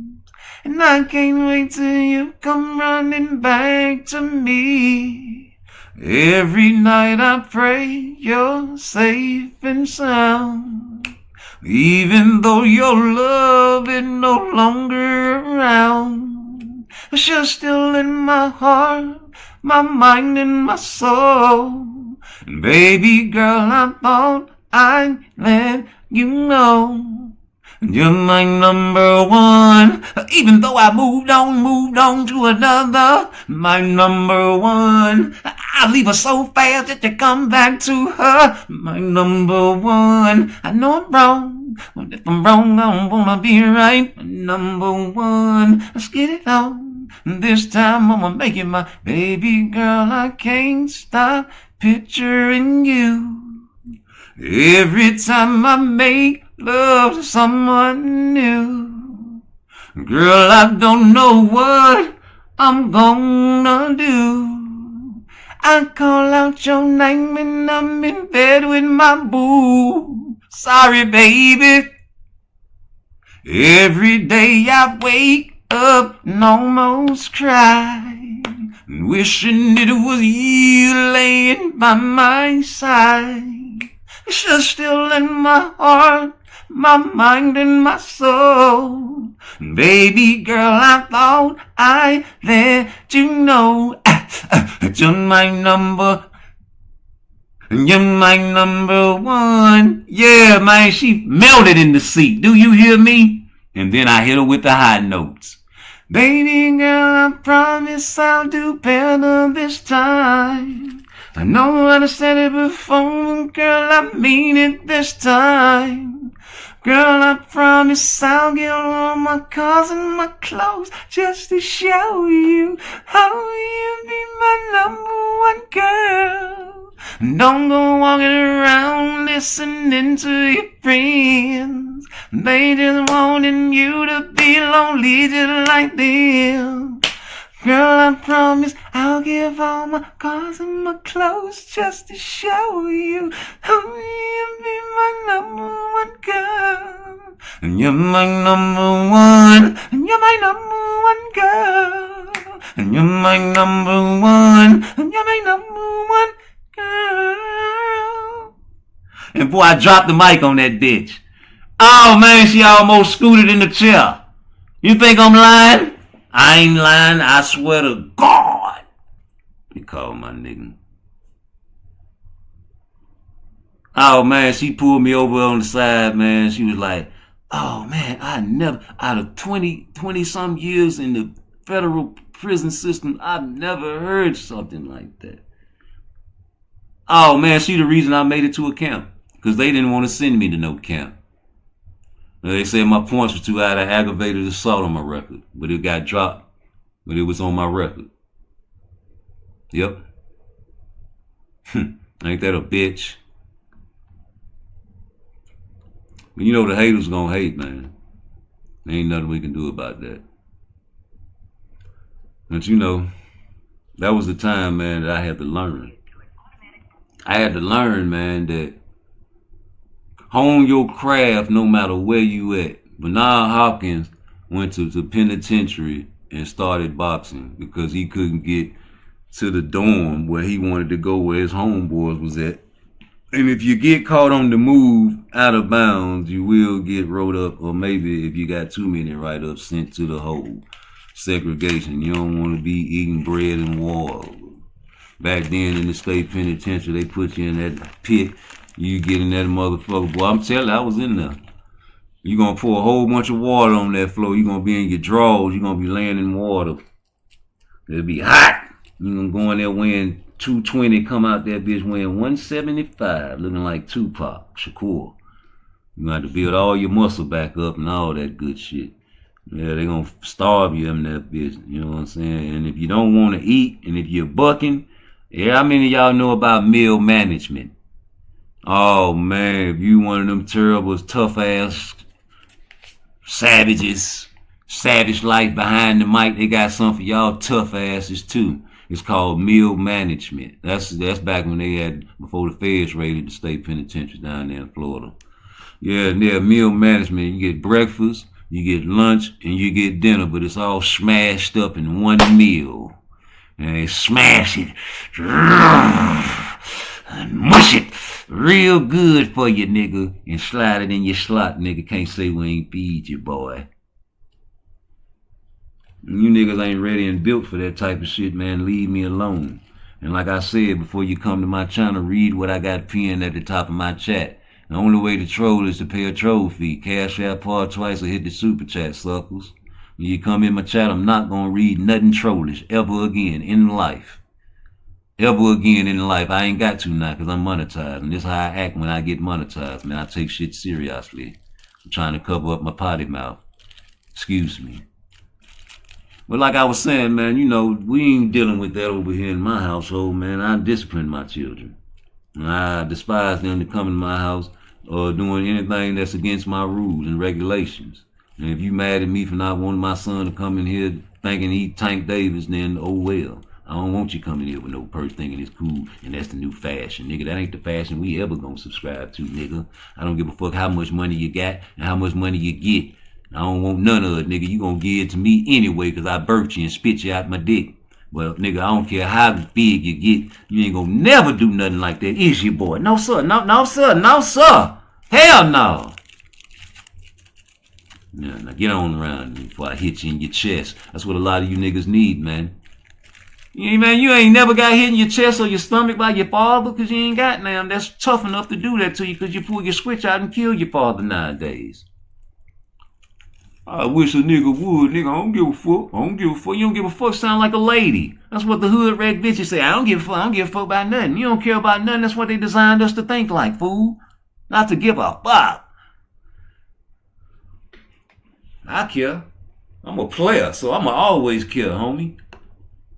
I'ma always care about everything in life. I'ma care about the wicked. I'ma care about the good. Because if you don't care about wicked people, man, how we gonna make the world a better place, man? This nigga got issues. This nigga got issues if you're talking like that around me. Thinking I ain't gonna say nothing. If we got a goal set, man, we ain't hitting no super chat. Start another goal up, man. Let me get a super chat up in this batch. Matter of fact, put the goal up there, G.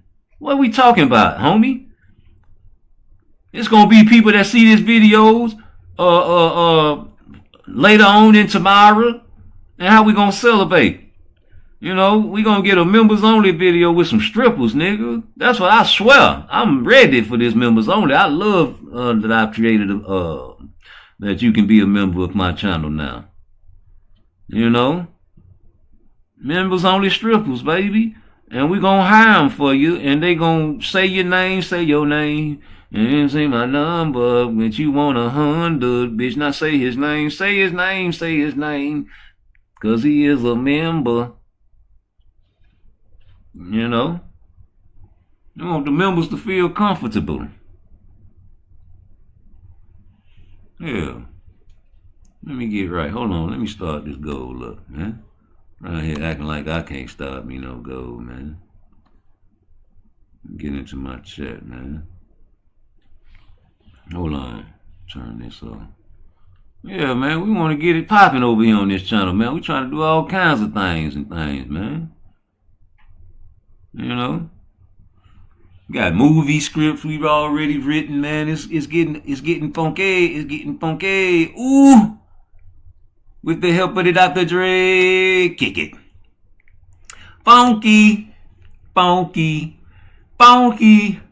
Out of my soul. What that nigga say? What makes the beat so funky? Me, nigga. That's what make the beat funky. Me. Whenever you hear a dope beat, you can have a guy that can't rap and he can still make it funky as long as he know how to catch the rhythm. Right?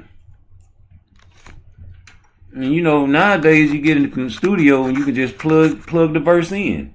And you hear niggas say some shit like, nigga, this shit ain't living, I done giving up on life, even though my sin will forgive me. I take that swipe, but against suit knife, I slip my wrist in the midst of the blood, cause love never found me. Waking up screaming, I'm seeking them demons, scheming when they be around me, hounding me, telling me this, telling me that. Get a gun in near the lick. When I make my stack, I smoke that sack, I smoke my stack with the whole damn clip. Happiness as a component of depression as long as I can. There's some they run to the fun they love, and that was the plan. Sands of time, sipping that steel, sipping that wine, flipping them dying. Lost my mind, snuck that line. Now I'm not afraid of dying, going insane, sipping them brains. We wanted these niggas blow out my brains, oh Lord. I'm paranoid, and I never said to touch that cane when the thing go clank clank. You can take it to the bank, it's finna get ankle spank when I'm on that dank. I'ma leave a nigga stank. If you think I'm shooting blanks, try your luck. Big nuts get a nigga fucked up with a fuck out hanging. A nigga fucked up when they fuck with the gang. Everybody know that my niggas insane. Bang, bang. Now I see a nigga get in the studio now, and they can't do it like that. They'll be like, alright, you ready? Yeah, I'm ready. Alright, go. Nigga, this here ain't living. Alright, cut. Stop it right there. Alright, bet. Cut. Alright, go on. We gonna stop it there. Nigga, this here is living. Alright, go. Nigga, this here ain't living. I done giving up on life. Alright, cut. Right there. Get the paper. I can't remember the lyrics. Alright, nigga, this here ain't living. Man, when I be in the car, man, I be spitting this shit, man. Hey, man, where that syrup at? Hold on. Drink this shit, nigga. See, I like to slurp my shit when I drink my syrup, nigga. Your syrup, nigga, you gotta slurp it. Hold up, why? Hold up.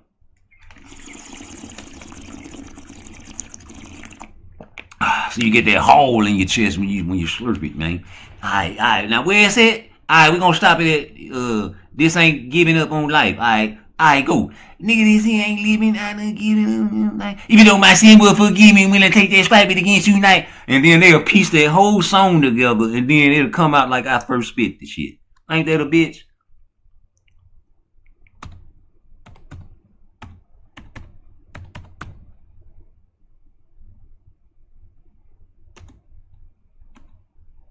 Shit crazy. I done seen it in the studio happen. I done pieced up a song like that before when I went to the studio before.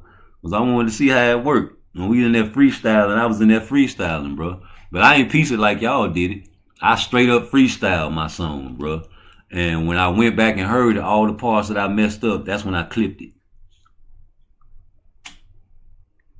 Like a lot of the music you hear me put on my pages is freestyle. But I go back and I clip it. You know, that's my creative process. I freestyle first. Even the love songs, I freestyle them first. Like Is You Lonely, I freestyle that melody in my head until I can find the song lyrics to go with it. You know.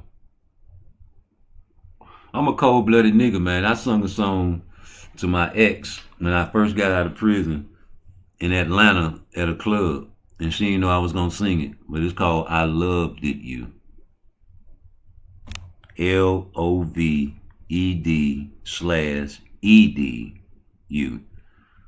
I love, past tense, ghetto past tense, love did you. And she ain't even get the midst of the song. I think she did, but you know, some people miss it. You know. But I was devastated and heartbroken in the federal penitentiary, and niggas be lonely, man. And I also wrote Is You Lonely for her, man. You know, when you go through these relationship problems, man, you a creative person, you can come out on top and create a jewel, you know. So when these bosses going through this adversity, one or two things gonna happen. You're gonna, you know, crack and shine like a diamond, you're gonna crack like an egg, homie. You know, members only, man. You know, we coming out with members only videos and it's gonna be lit. You know, I got a few videos on there now, but that's all I can get right now because we ain't on location. I just got monetized. You gotta give me a little time, boy. I done bought the cameras, I got the drones, I got the GoPros, I got all the good shit, you know. And we got the ladies on deck, boy. Oh, we got the ladies on deck, man. You can't be successful without a queen. You play chess, you have a hard time winning a game without your queen. Even when you push your pawn all the way up, you don't get another rook or another, you know, knight. You usually get a queen unless you're just trying to be bodacious and, you know, braggadocious and you know this guy ain't nothing, you'll get another rook or something. But usually you get you another queen, man. So don't fret if you lose your girl, man. You can always get another. And I learned that from my mother. And I'm sorry to say that, but, you know, a lot of our women out here are lonely, man. And we can't do nothing about that. Because we were designed to be that way by Willie Lynch. They told them to separate the woman from the man and the man from the woman. Why? Because before Jesus was born, they created chess. And the queen is the most dangerous piece on the chessboard. But the king is the most what? Important piece. King is the most important piece on the chessboard. So when you get people out here like Andy Cruz saying that he's your father, I take that seriously. I don't know what you take it like, Keyshawn, but you know, I see you want a tank fight and I don't think you're gonna get it. I don't want you to get it before Shakur. And I see what you doing, Shakur, man. You know, you a real friendly guy. You know, you're an emotional guy, you know, not to your detriment, maybe not. I don't know, but you're friends with Keyshawn. And he's a boxer. At 135, we're getting still. In every video that I hear you say you're the best in the world. Pound for pound, #1. Now that got to be over Terrence Crawford. That got to be over Canelo. That got to be over Tank. And it definitely got to be over Keyshawn. And I heard you saying that you don't think Keyshawn will stay at 35 too long. And I've been saying that too. No, he's bigger than me. Yeah, he's bigger than you. You can still beat him. You going to 40 soon. You talk that shit. You trying to trap off Tank. You, Keyshawn, y'all in the A and the B gap. You trying to get somebody else in the C gap. You know somebody gonna fill the C gap soon. Because you was over there on Just Do Boxing, and I remember that video. And you said, man, Give me a guy like Edwin. Put him in my camp, and I bet you'll beat a lot of these guys. A lot of your favorite boxers. That's what he said. So, I know what you meant. You talking in cold ass niggas. Y'all fell for the oldest trick in the book. You knew this nigga wasn't finna give you no fight. And you talking about, don't say his name. Don't say his name? Why not? He's a boxer. I want to fight him. He got the check. He can help me feed my family.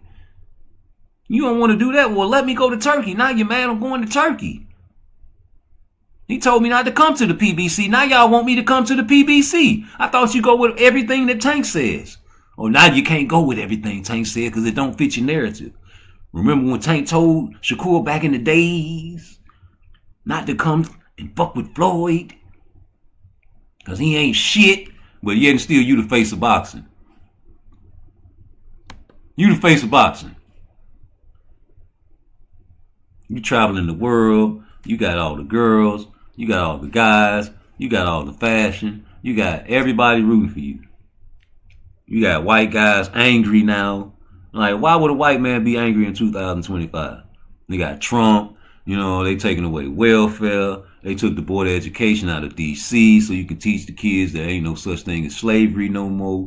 You know what I'm saying? Like, back in the days, we used to be running away from angry white people. Now it's okay to be angry as a white man. Around niggas.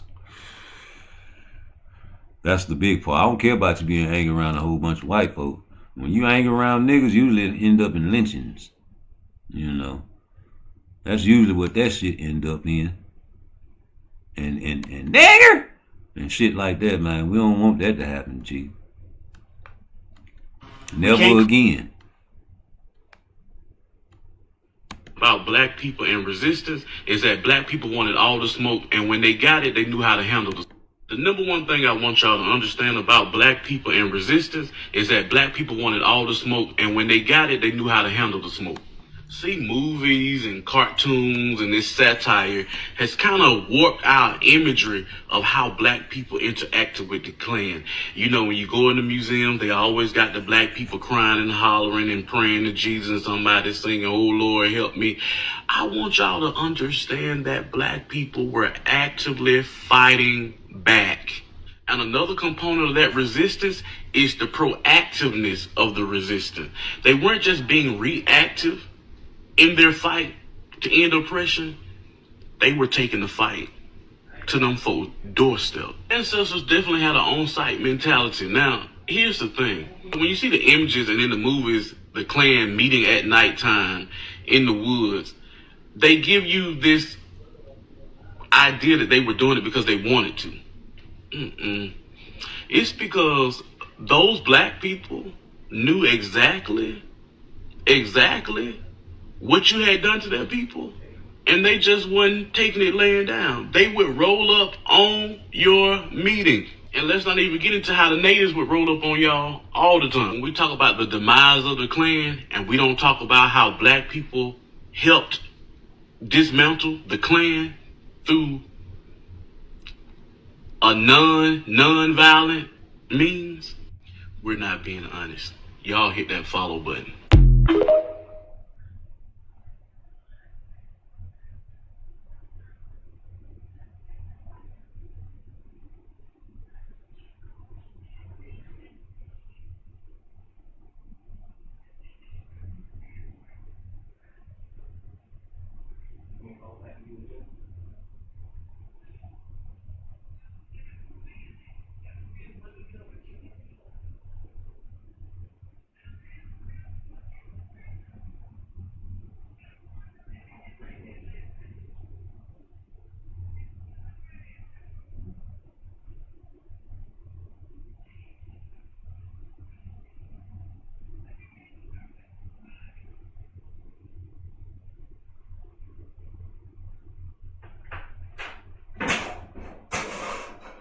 Man, hold on. I'm sorry, man. My deal came on the line, man, and I had to go take that call. Y'all forgive me? I want to see it again because I missed it. The number one thing I want y'all to understand about black people and resistance is that black people wanted all the smoke, and when they got it, they knew how to handle the smoke. See, movies and cartoons and this satire has kind of warped our imagery of how black people interacted with the Klan. You know, when you go in the museum, they always got the black people crying and hollering and praying to Jesus, and somebody singing, "Oh Lord, help me." I want y'all to understand that black people were actively fighting back. And another component of that resistance is the proactiveness of the resistance. They weren't just being reactive in their fight to end oppression. They were taking the fight to them folks' doorstep. Ancestors definitely had an on-site mentality. Now, here's the thing. When you see the images and in the movies, the Klan meeting at nighttime in the woods, they give you this idea that they were doing it because they wanted to. It's because those black people knew exactly what you had done to their people, and they just wasn't taking it laying down. They would roll up on your meeting. And let's not even get into how the natives would roll up on y'all all the time. When we talk about the demise of the Klan, and we don't talk about how black people helped dismantle the Klan through a non-violent means, we're not being honest. Y'all hit that follow button. Roll up on your meeting and shoot that shit up, nigga. Now hold on. It's a lot of things fucking up the sport of boxing, right? This is one of the main reasons why they need Turkey Al-Sheikh. Because guys like him, or this guy, in fact, will always steal the fight, bro. Niggas gonna steal the fight, bro. So what you gonna do? We streaming. Fire stick boys back outside. We not respectfully, we not paying. We streaming. Fire stick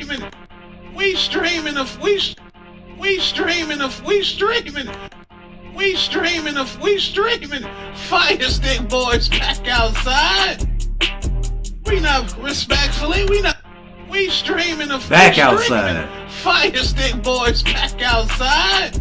Back outside. We streaming. Fire stick boys back outside. Back outside. We streaming. Fire stick boys back outside. Outside. We not respectfully, we not paying for that. That's not how this goes. Fire stick boys back outside. Thanks, Obama. We streaming. Fire stick boys back. Thanks, Obama, for putting that rainbow in the White House and making it acceptable to just come out and be whatever you wants to be. It's a prank, it's a prank, it's a prank. He just playing, y'all. That man ain't streaming that shit. He ain't doing nothing illegal, Lizzie, and admitting it on YouTube, is he? On Instagram or Twitter or wherever he's doing it, is he? That's what niggas do nowadays. Niggas admit they finna steal a fight from another man. Lamont Roach can't feed his family because you don't like Tank. Right? I'm with old boy now, man, because I used to be like, man, I ain't showing no fucking receipts. Niggas need to start showing receipts for these fights now, man. It's getting to the point where it's going to the point where, like, if you stealing from me, man, what you doing when a nigga steal from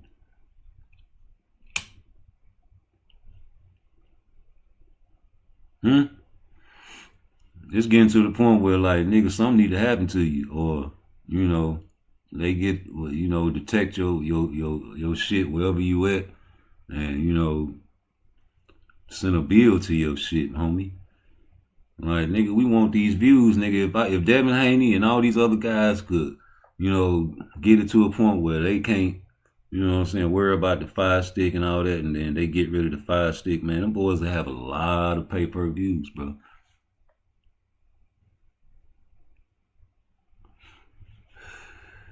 And that's what it's all about.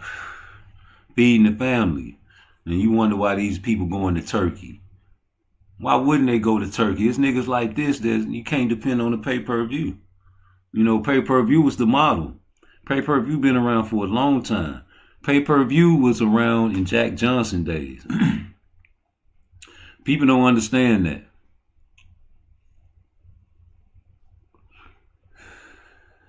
After Jack Johnson fought, they watched that fight in Australia. They watched that fight in Africa. They watched that fight everywhere because they had it on film. And they filmed that fight in black and white. And they put it in movie theaters all across the globe. And mother lovers all in Australia, New Zealand, UK, London, England. They was watching that Jack Johnson fight, man. And it was watched all over the world, Craig. And you had to pay to get in to watch the fight in the movie theaters.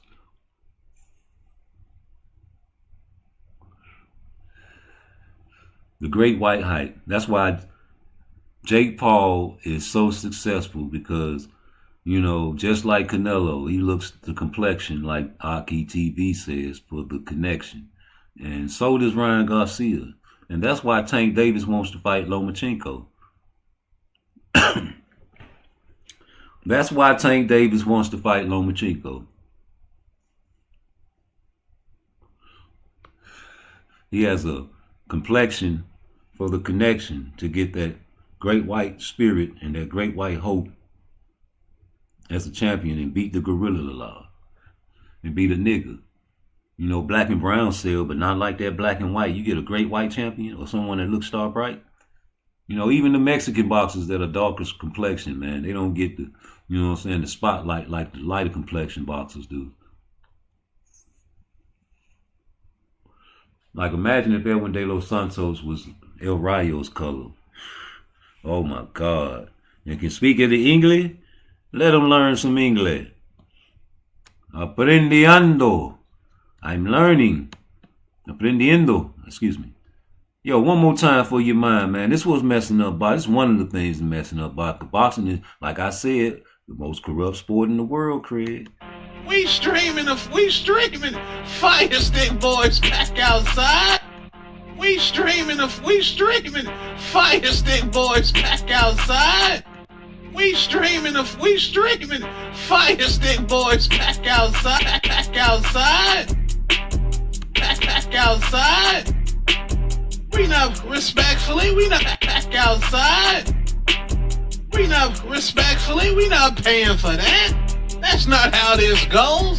Fire Stick Boys back outside. Respectfully, we not paying for that. Respectfully, we not paying for that. Respectfully, we not paying for that. Respectfully, we not paying for that. Respectfully,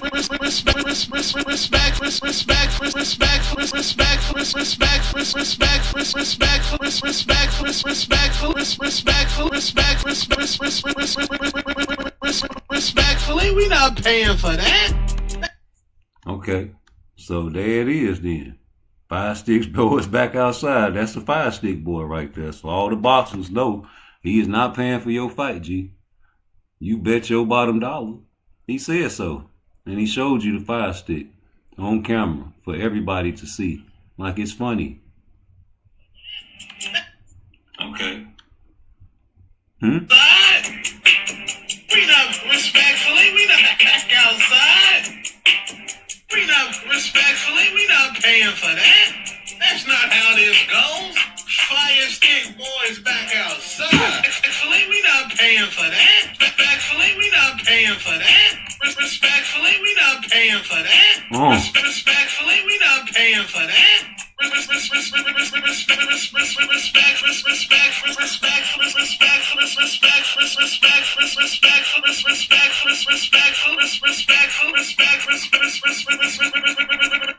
Respectfully, we not paying for that. Yeah, okay. So there it is then. I'm a guy, like, I mean, I love making money. Like, I love the boxing business. But, like, to fight your brother just for some dollars and everybody come in the arena to watch, shit, I ain't really down with it. I'm not that type of guy. Like, I mean, I love making money. Like, I love the boxing business.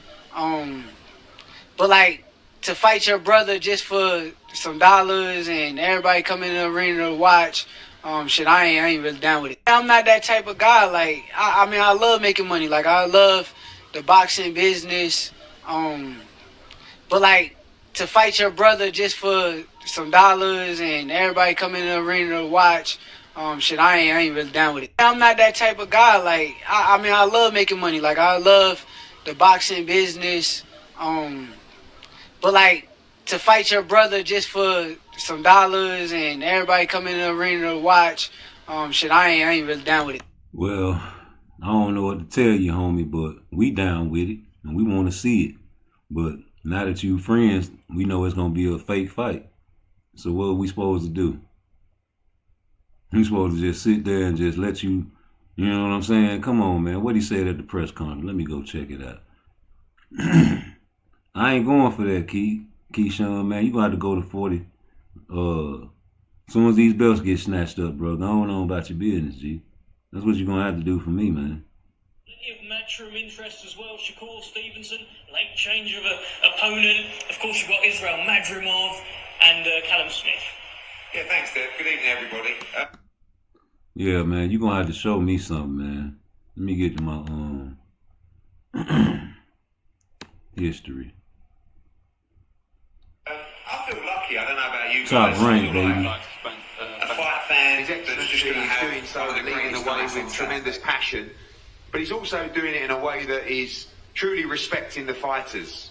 I want to focus firstly from our side on the WBC Lightweight World Championship between Shakur Stevenson and Josh Padley.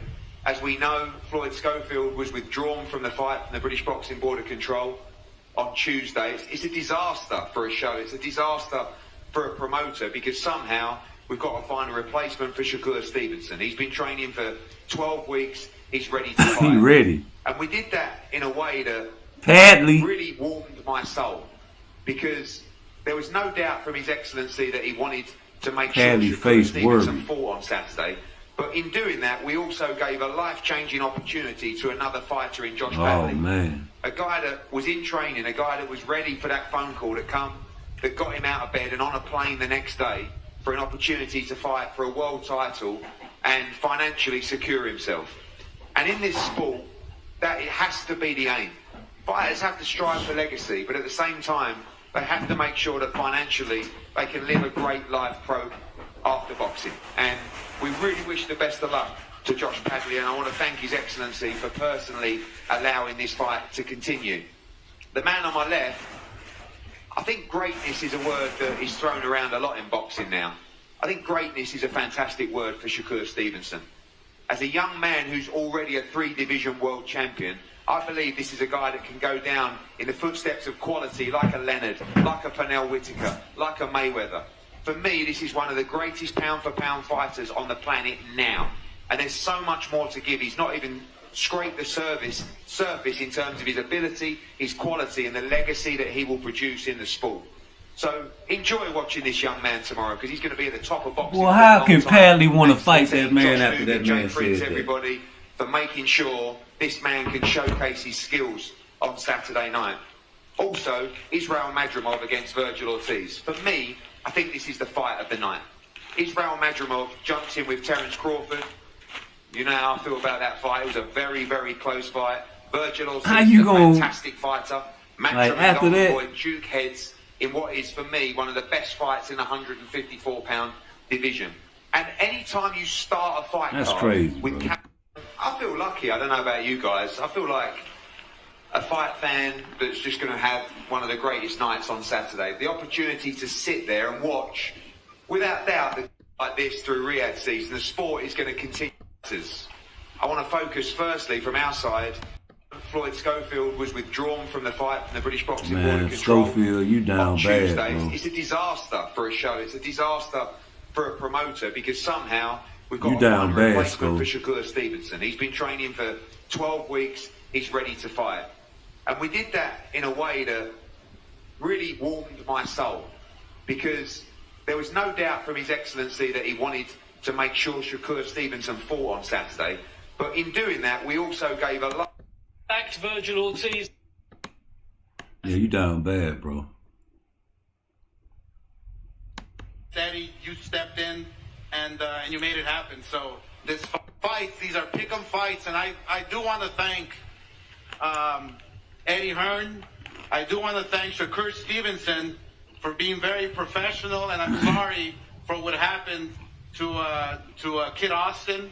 And because I know, as a fighter myself, I know that all the hard work and dedication you put into this fight. So, and all the very best, Eddie. You stepped in and you made it happen. So this fight, this card is going to be incredible. It's going to be amazing. And what can I tell you about Vergil Ortiz? Every single opponent, except for one, has gone down, has been knocked out. So he wants to put on a great show for.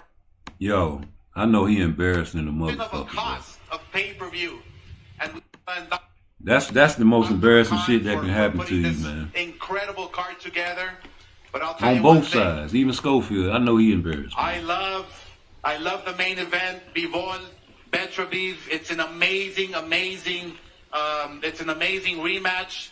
But this fight here, I believe, as a fighter, not as a promoter, as a fighter, this fight right here will steal the show on Saturday night. Not because I dislike anybody, not because, no. It's because these young men are the best in their weight division. They're the best at what they do. They're strong, they're powerful, they're smart, and they want to prove that they're the best at 154. So, imagine all like, enjoy and disfrutan esta gran pelea, esta gran noche de peleas.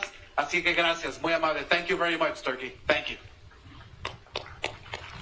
Great stuff. Thank you, Oscar. Well, let's bring in Israel Madrimov. And I just have one question for you, Israel. I know you're not big on talking, but they call you the Dream. Tell us why you are a nightmare for Vergil Ortiz on Saturday night. Assalamu alaikum. Since my debut, I always chased big fights. Thanks to Riyadh season, His Excellency. I have another big fight. Inshallah, I show great fight on Saturday. I want to show my skills for fans, boxing fans, because. Okay, let's hear from Vergil Ortiz. Thank you, Israel. Great stuff. Well, Vergil, you have sounded very motivated all week. You've been talking about how you want to be a throwback fighter. This is a throwback kind of fight. Tell me what you're thinking. How are you going to get the job done? First of all, I want to thank Turkey for giving me the opportunity to showcase my skills over here in Saudi Arabia, across the world.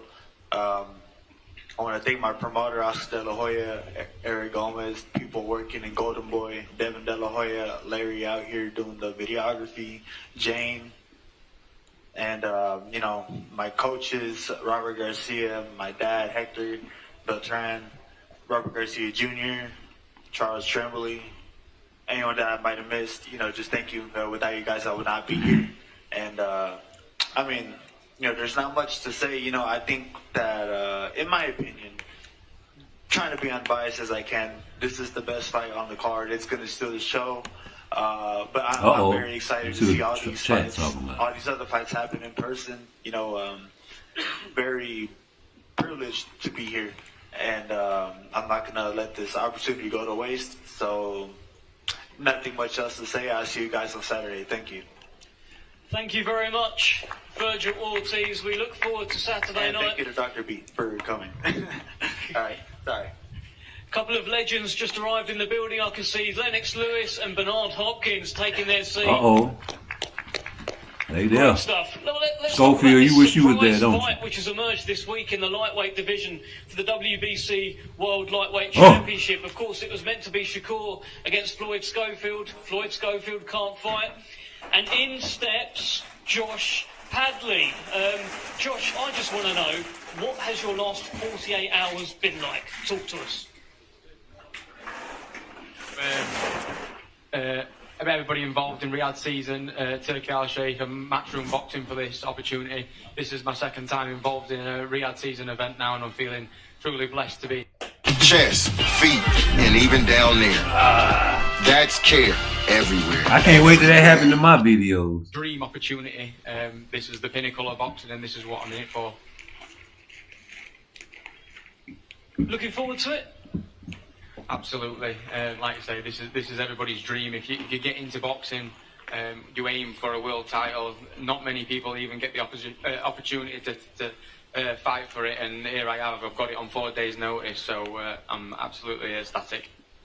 Great stuff. Well, Shakur Stevenson, I mean, same question to you. What's the last 48 hours been like for you? It's been kind of crazy.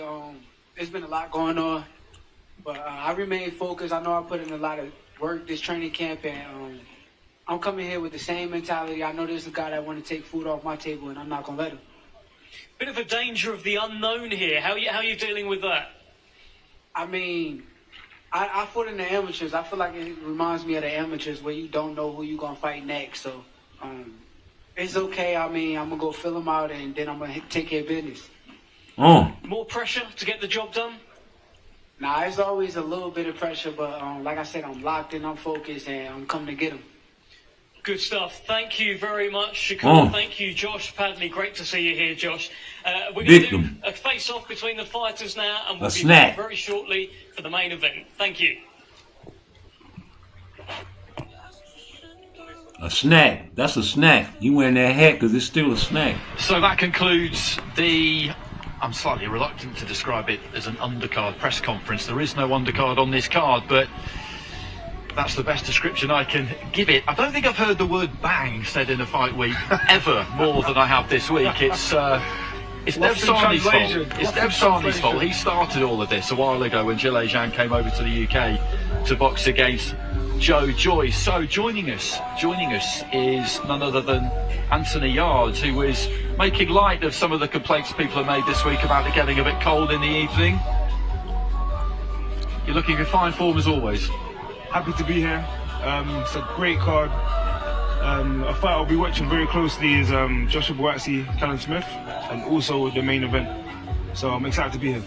There's a lot to go on for light heavyweights, isn't there? It's been that way from the start. I was with Buatsi at lunchtime today, actually, just doing a quick sit down with him, and inevitably your name entered the equation, and he does say he's happy to say it that if he gets a win on Saturday, then it's something he wants before the end of the year. And there's been a bit of to and froing with you, with your promotional situation over the last year or so, but it seems... Own idea as to who will be banging. Zhilei was asked earlier in the week to give 3 reasons why he beats you.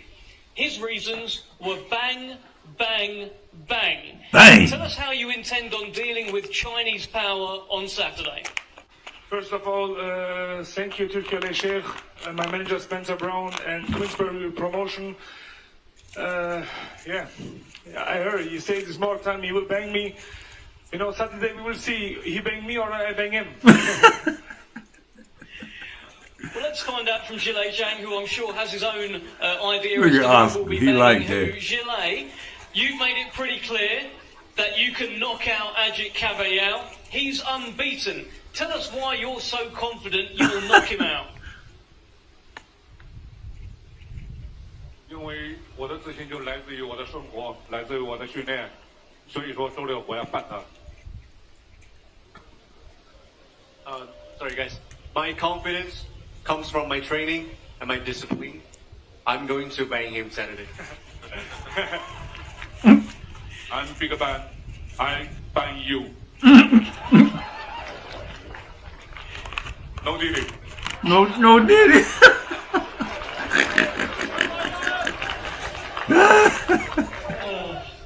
Thank you, Zhilei.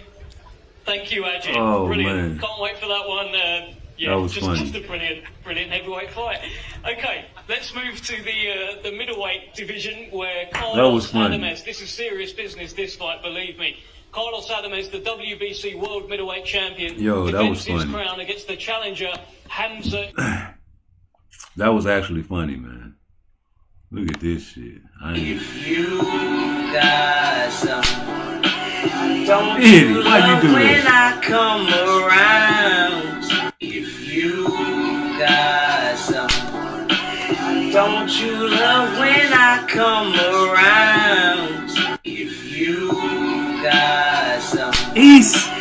Don't you love when I come around? Y'all love when I come around, man. Don't you love when I come around? That nigga was dizzy. That nigga was dizzy. You hear me?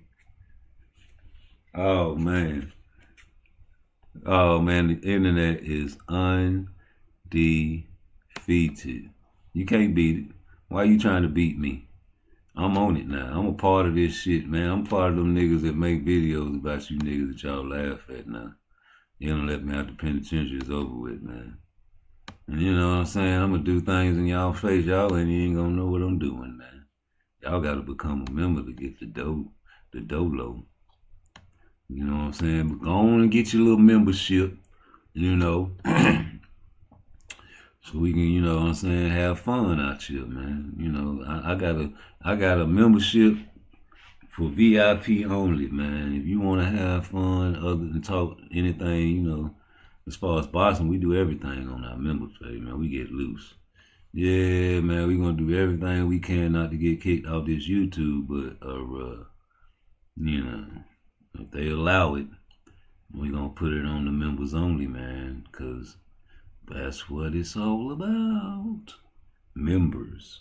People that want to be a member of something, you know, that they feel like they can be proud of and be, you know, not ashamed to say, yeah, I'm a member to this channel, homie. A lot of times you be member to a channel and be like, oh, that's some old dick riding shit. It's a reason to be a member to me.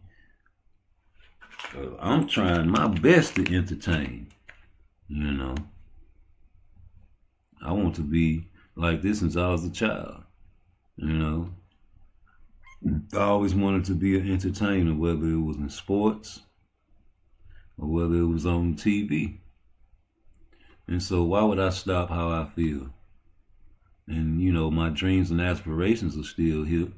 So, you know, just because I love boxing don't mean I won't share what else is inside of me, because there's no way to get around that with me. I'm not a boxing channel. I'm just a channel that talks boxing because that's my favorite sport. Yep. And boxing is like life. Like chess is like life. That's why I love chess so much and I love boxing. Are my two favorite things, you know, as far as like mental brain training and the way to deal with life. Because if you get knocked down in life, you better not just take the 10 count. You better get up.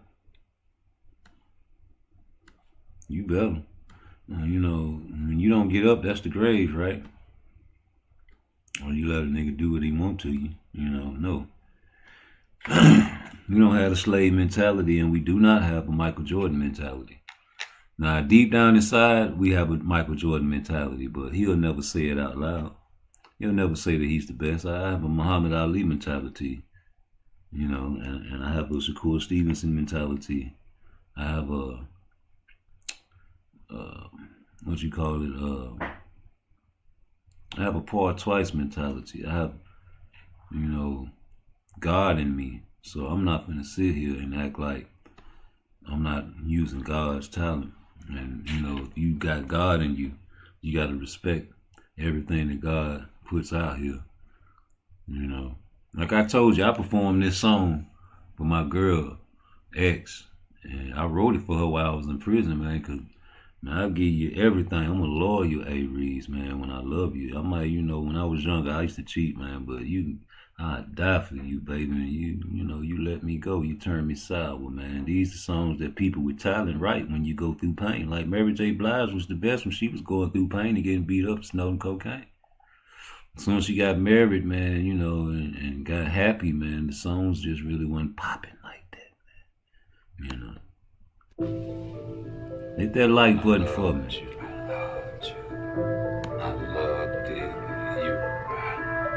Hit that like button for me.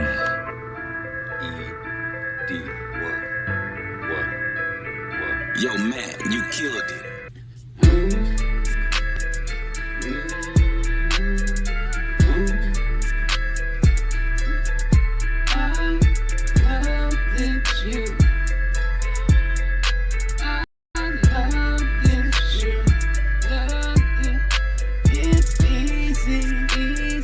Fall in love when all you do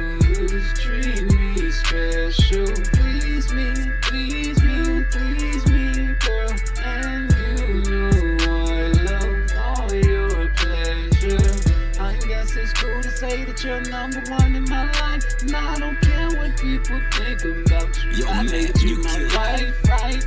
I gave you everything and anything that you like, but you still treat me like animal, and I said that not right, right? I gave my all to you. I let you look inside my soul, and you just turned it cold. I loved it, you. Loved it, you. Loved it. Loved it, you. Loved it. Loved it. You. Loved it, you. Loved it. Yo, man, you killed it. Don't leave me, don't leave me, girl. And you know I can't live without you. Need me, you need me, girl. And you know I will kill about you. I guess it's cool to say that I'm number 2 in your life. I don't care what people say about you. I still love my wife, right? I gave you everything and anything that you like, but you still treat me like animal, and I said that not right, right? I gave my all to you, but then I looked inside your soul, and it just turned to cold. Loved it, you. Loved it. I loved it, you. Loved it.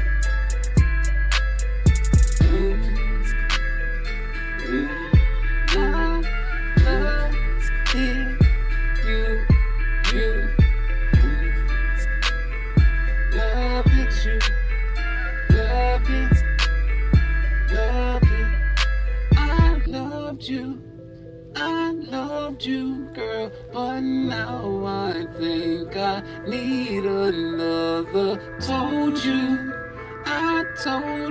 girl, I told you how I feel about you. I guess it's cool to say that you're no longer my wife, and I don't care what people think about me. I don't need that strife, right? I gave you everything and anything that you like, but you still treat me like animal, and I said that not right, right? I gave my all to you. I let you look inside my soul, and you just let me go. I loved it, you. I loved it. Loved it, you. Loved it. Loved it.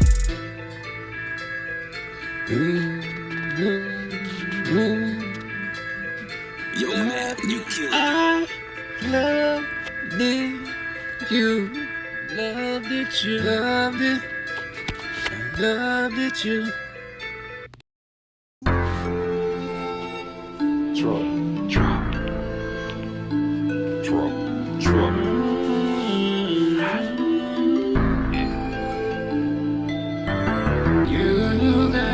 Trouble here. Take off of your clothes and drink my beer. Slim girls often tame their shame. They do. Use their cat for dirty game. They do, they got to. Problems come and problems go. They go. No respect inside our soul. No. Who's that peeping through my blind? No privacy, so I'm inclined to do. I got to. You knew there'd be trouble here. You knew there'd be trouble here. You do. You got to. You got to. What? You do. You got to.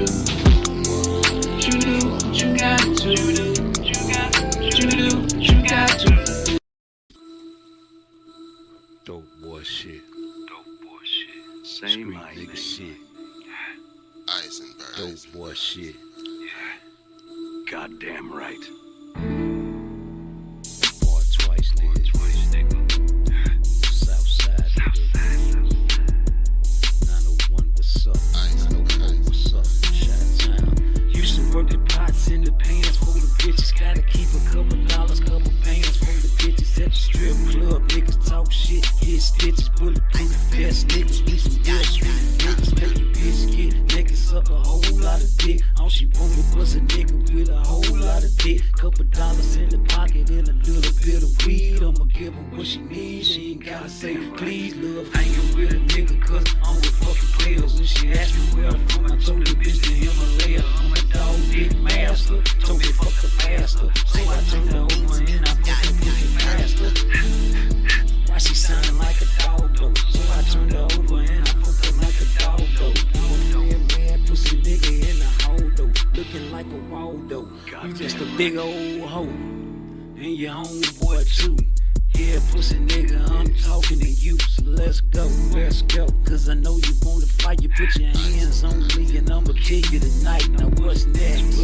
I'ma fuck your bitch. If she bleeding like a pig, she can suck my dick. That's cool.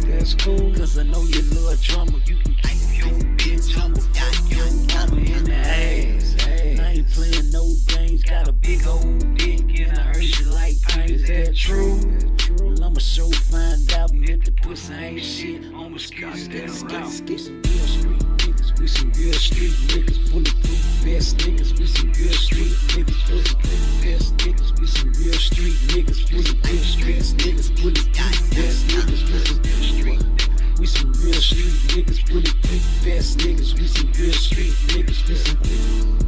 We some real stress niggas. Bulletproof vest niggas. We some real street niggas. Yeah, proof vest nigga. What?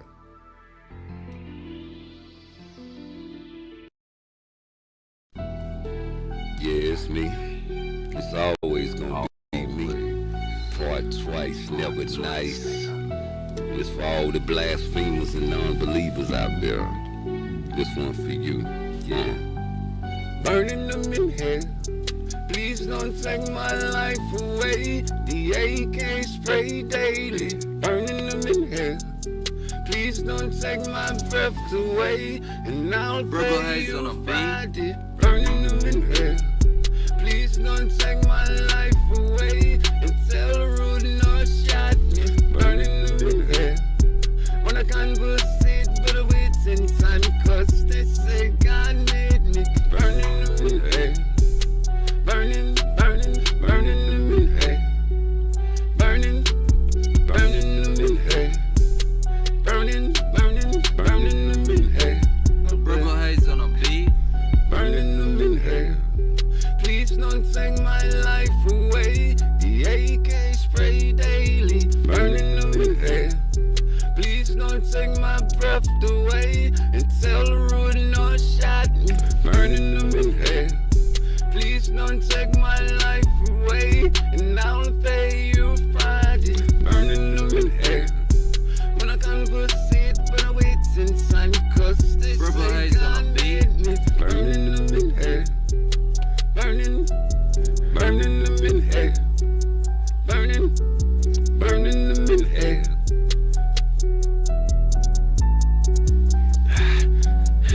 Let's go. Yeah, it's me. I meant what I said when I said what I said. I say it again like I said it then, cause ain't no shame in my game. I do my thing from Frisco to Maine, from San Fran to Japan. Yeah, it's all about the money game with me. Yeah, shout out to all the killers out there, all the hustlers out there. If you got a 9 to 5, keep working. It's all work, baby. Burning them in hell. Please don't take my life away, and tell Rude no shot me. Burning them in hell. Please don't take my breath away. The AK spray daily. Burning them in hell. Please don't take my life away, and I'll pay you Friday. Burning them in hell. When I conversate, but I wait in time, cause they say God made me. Part twice, never nice.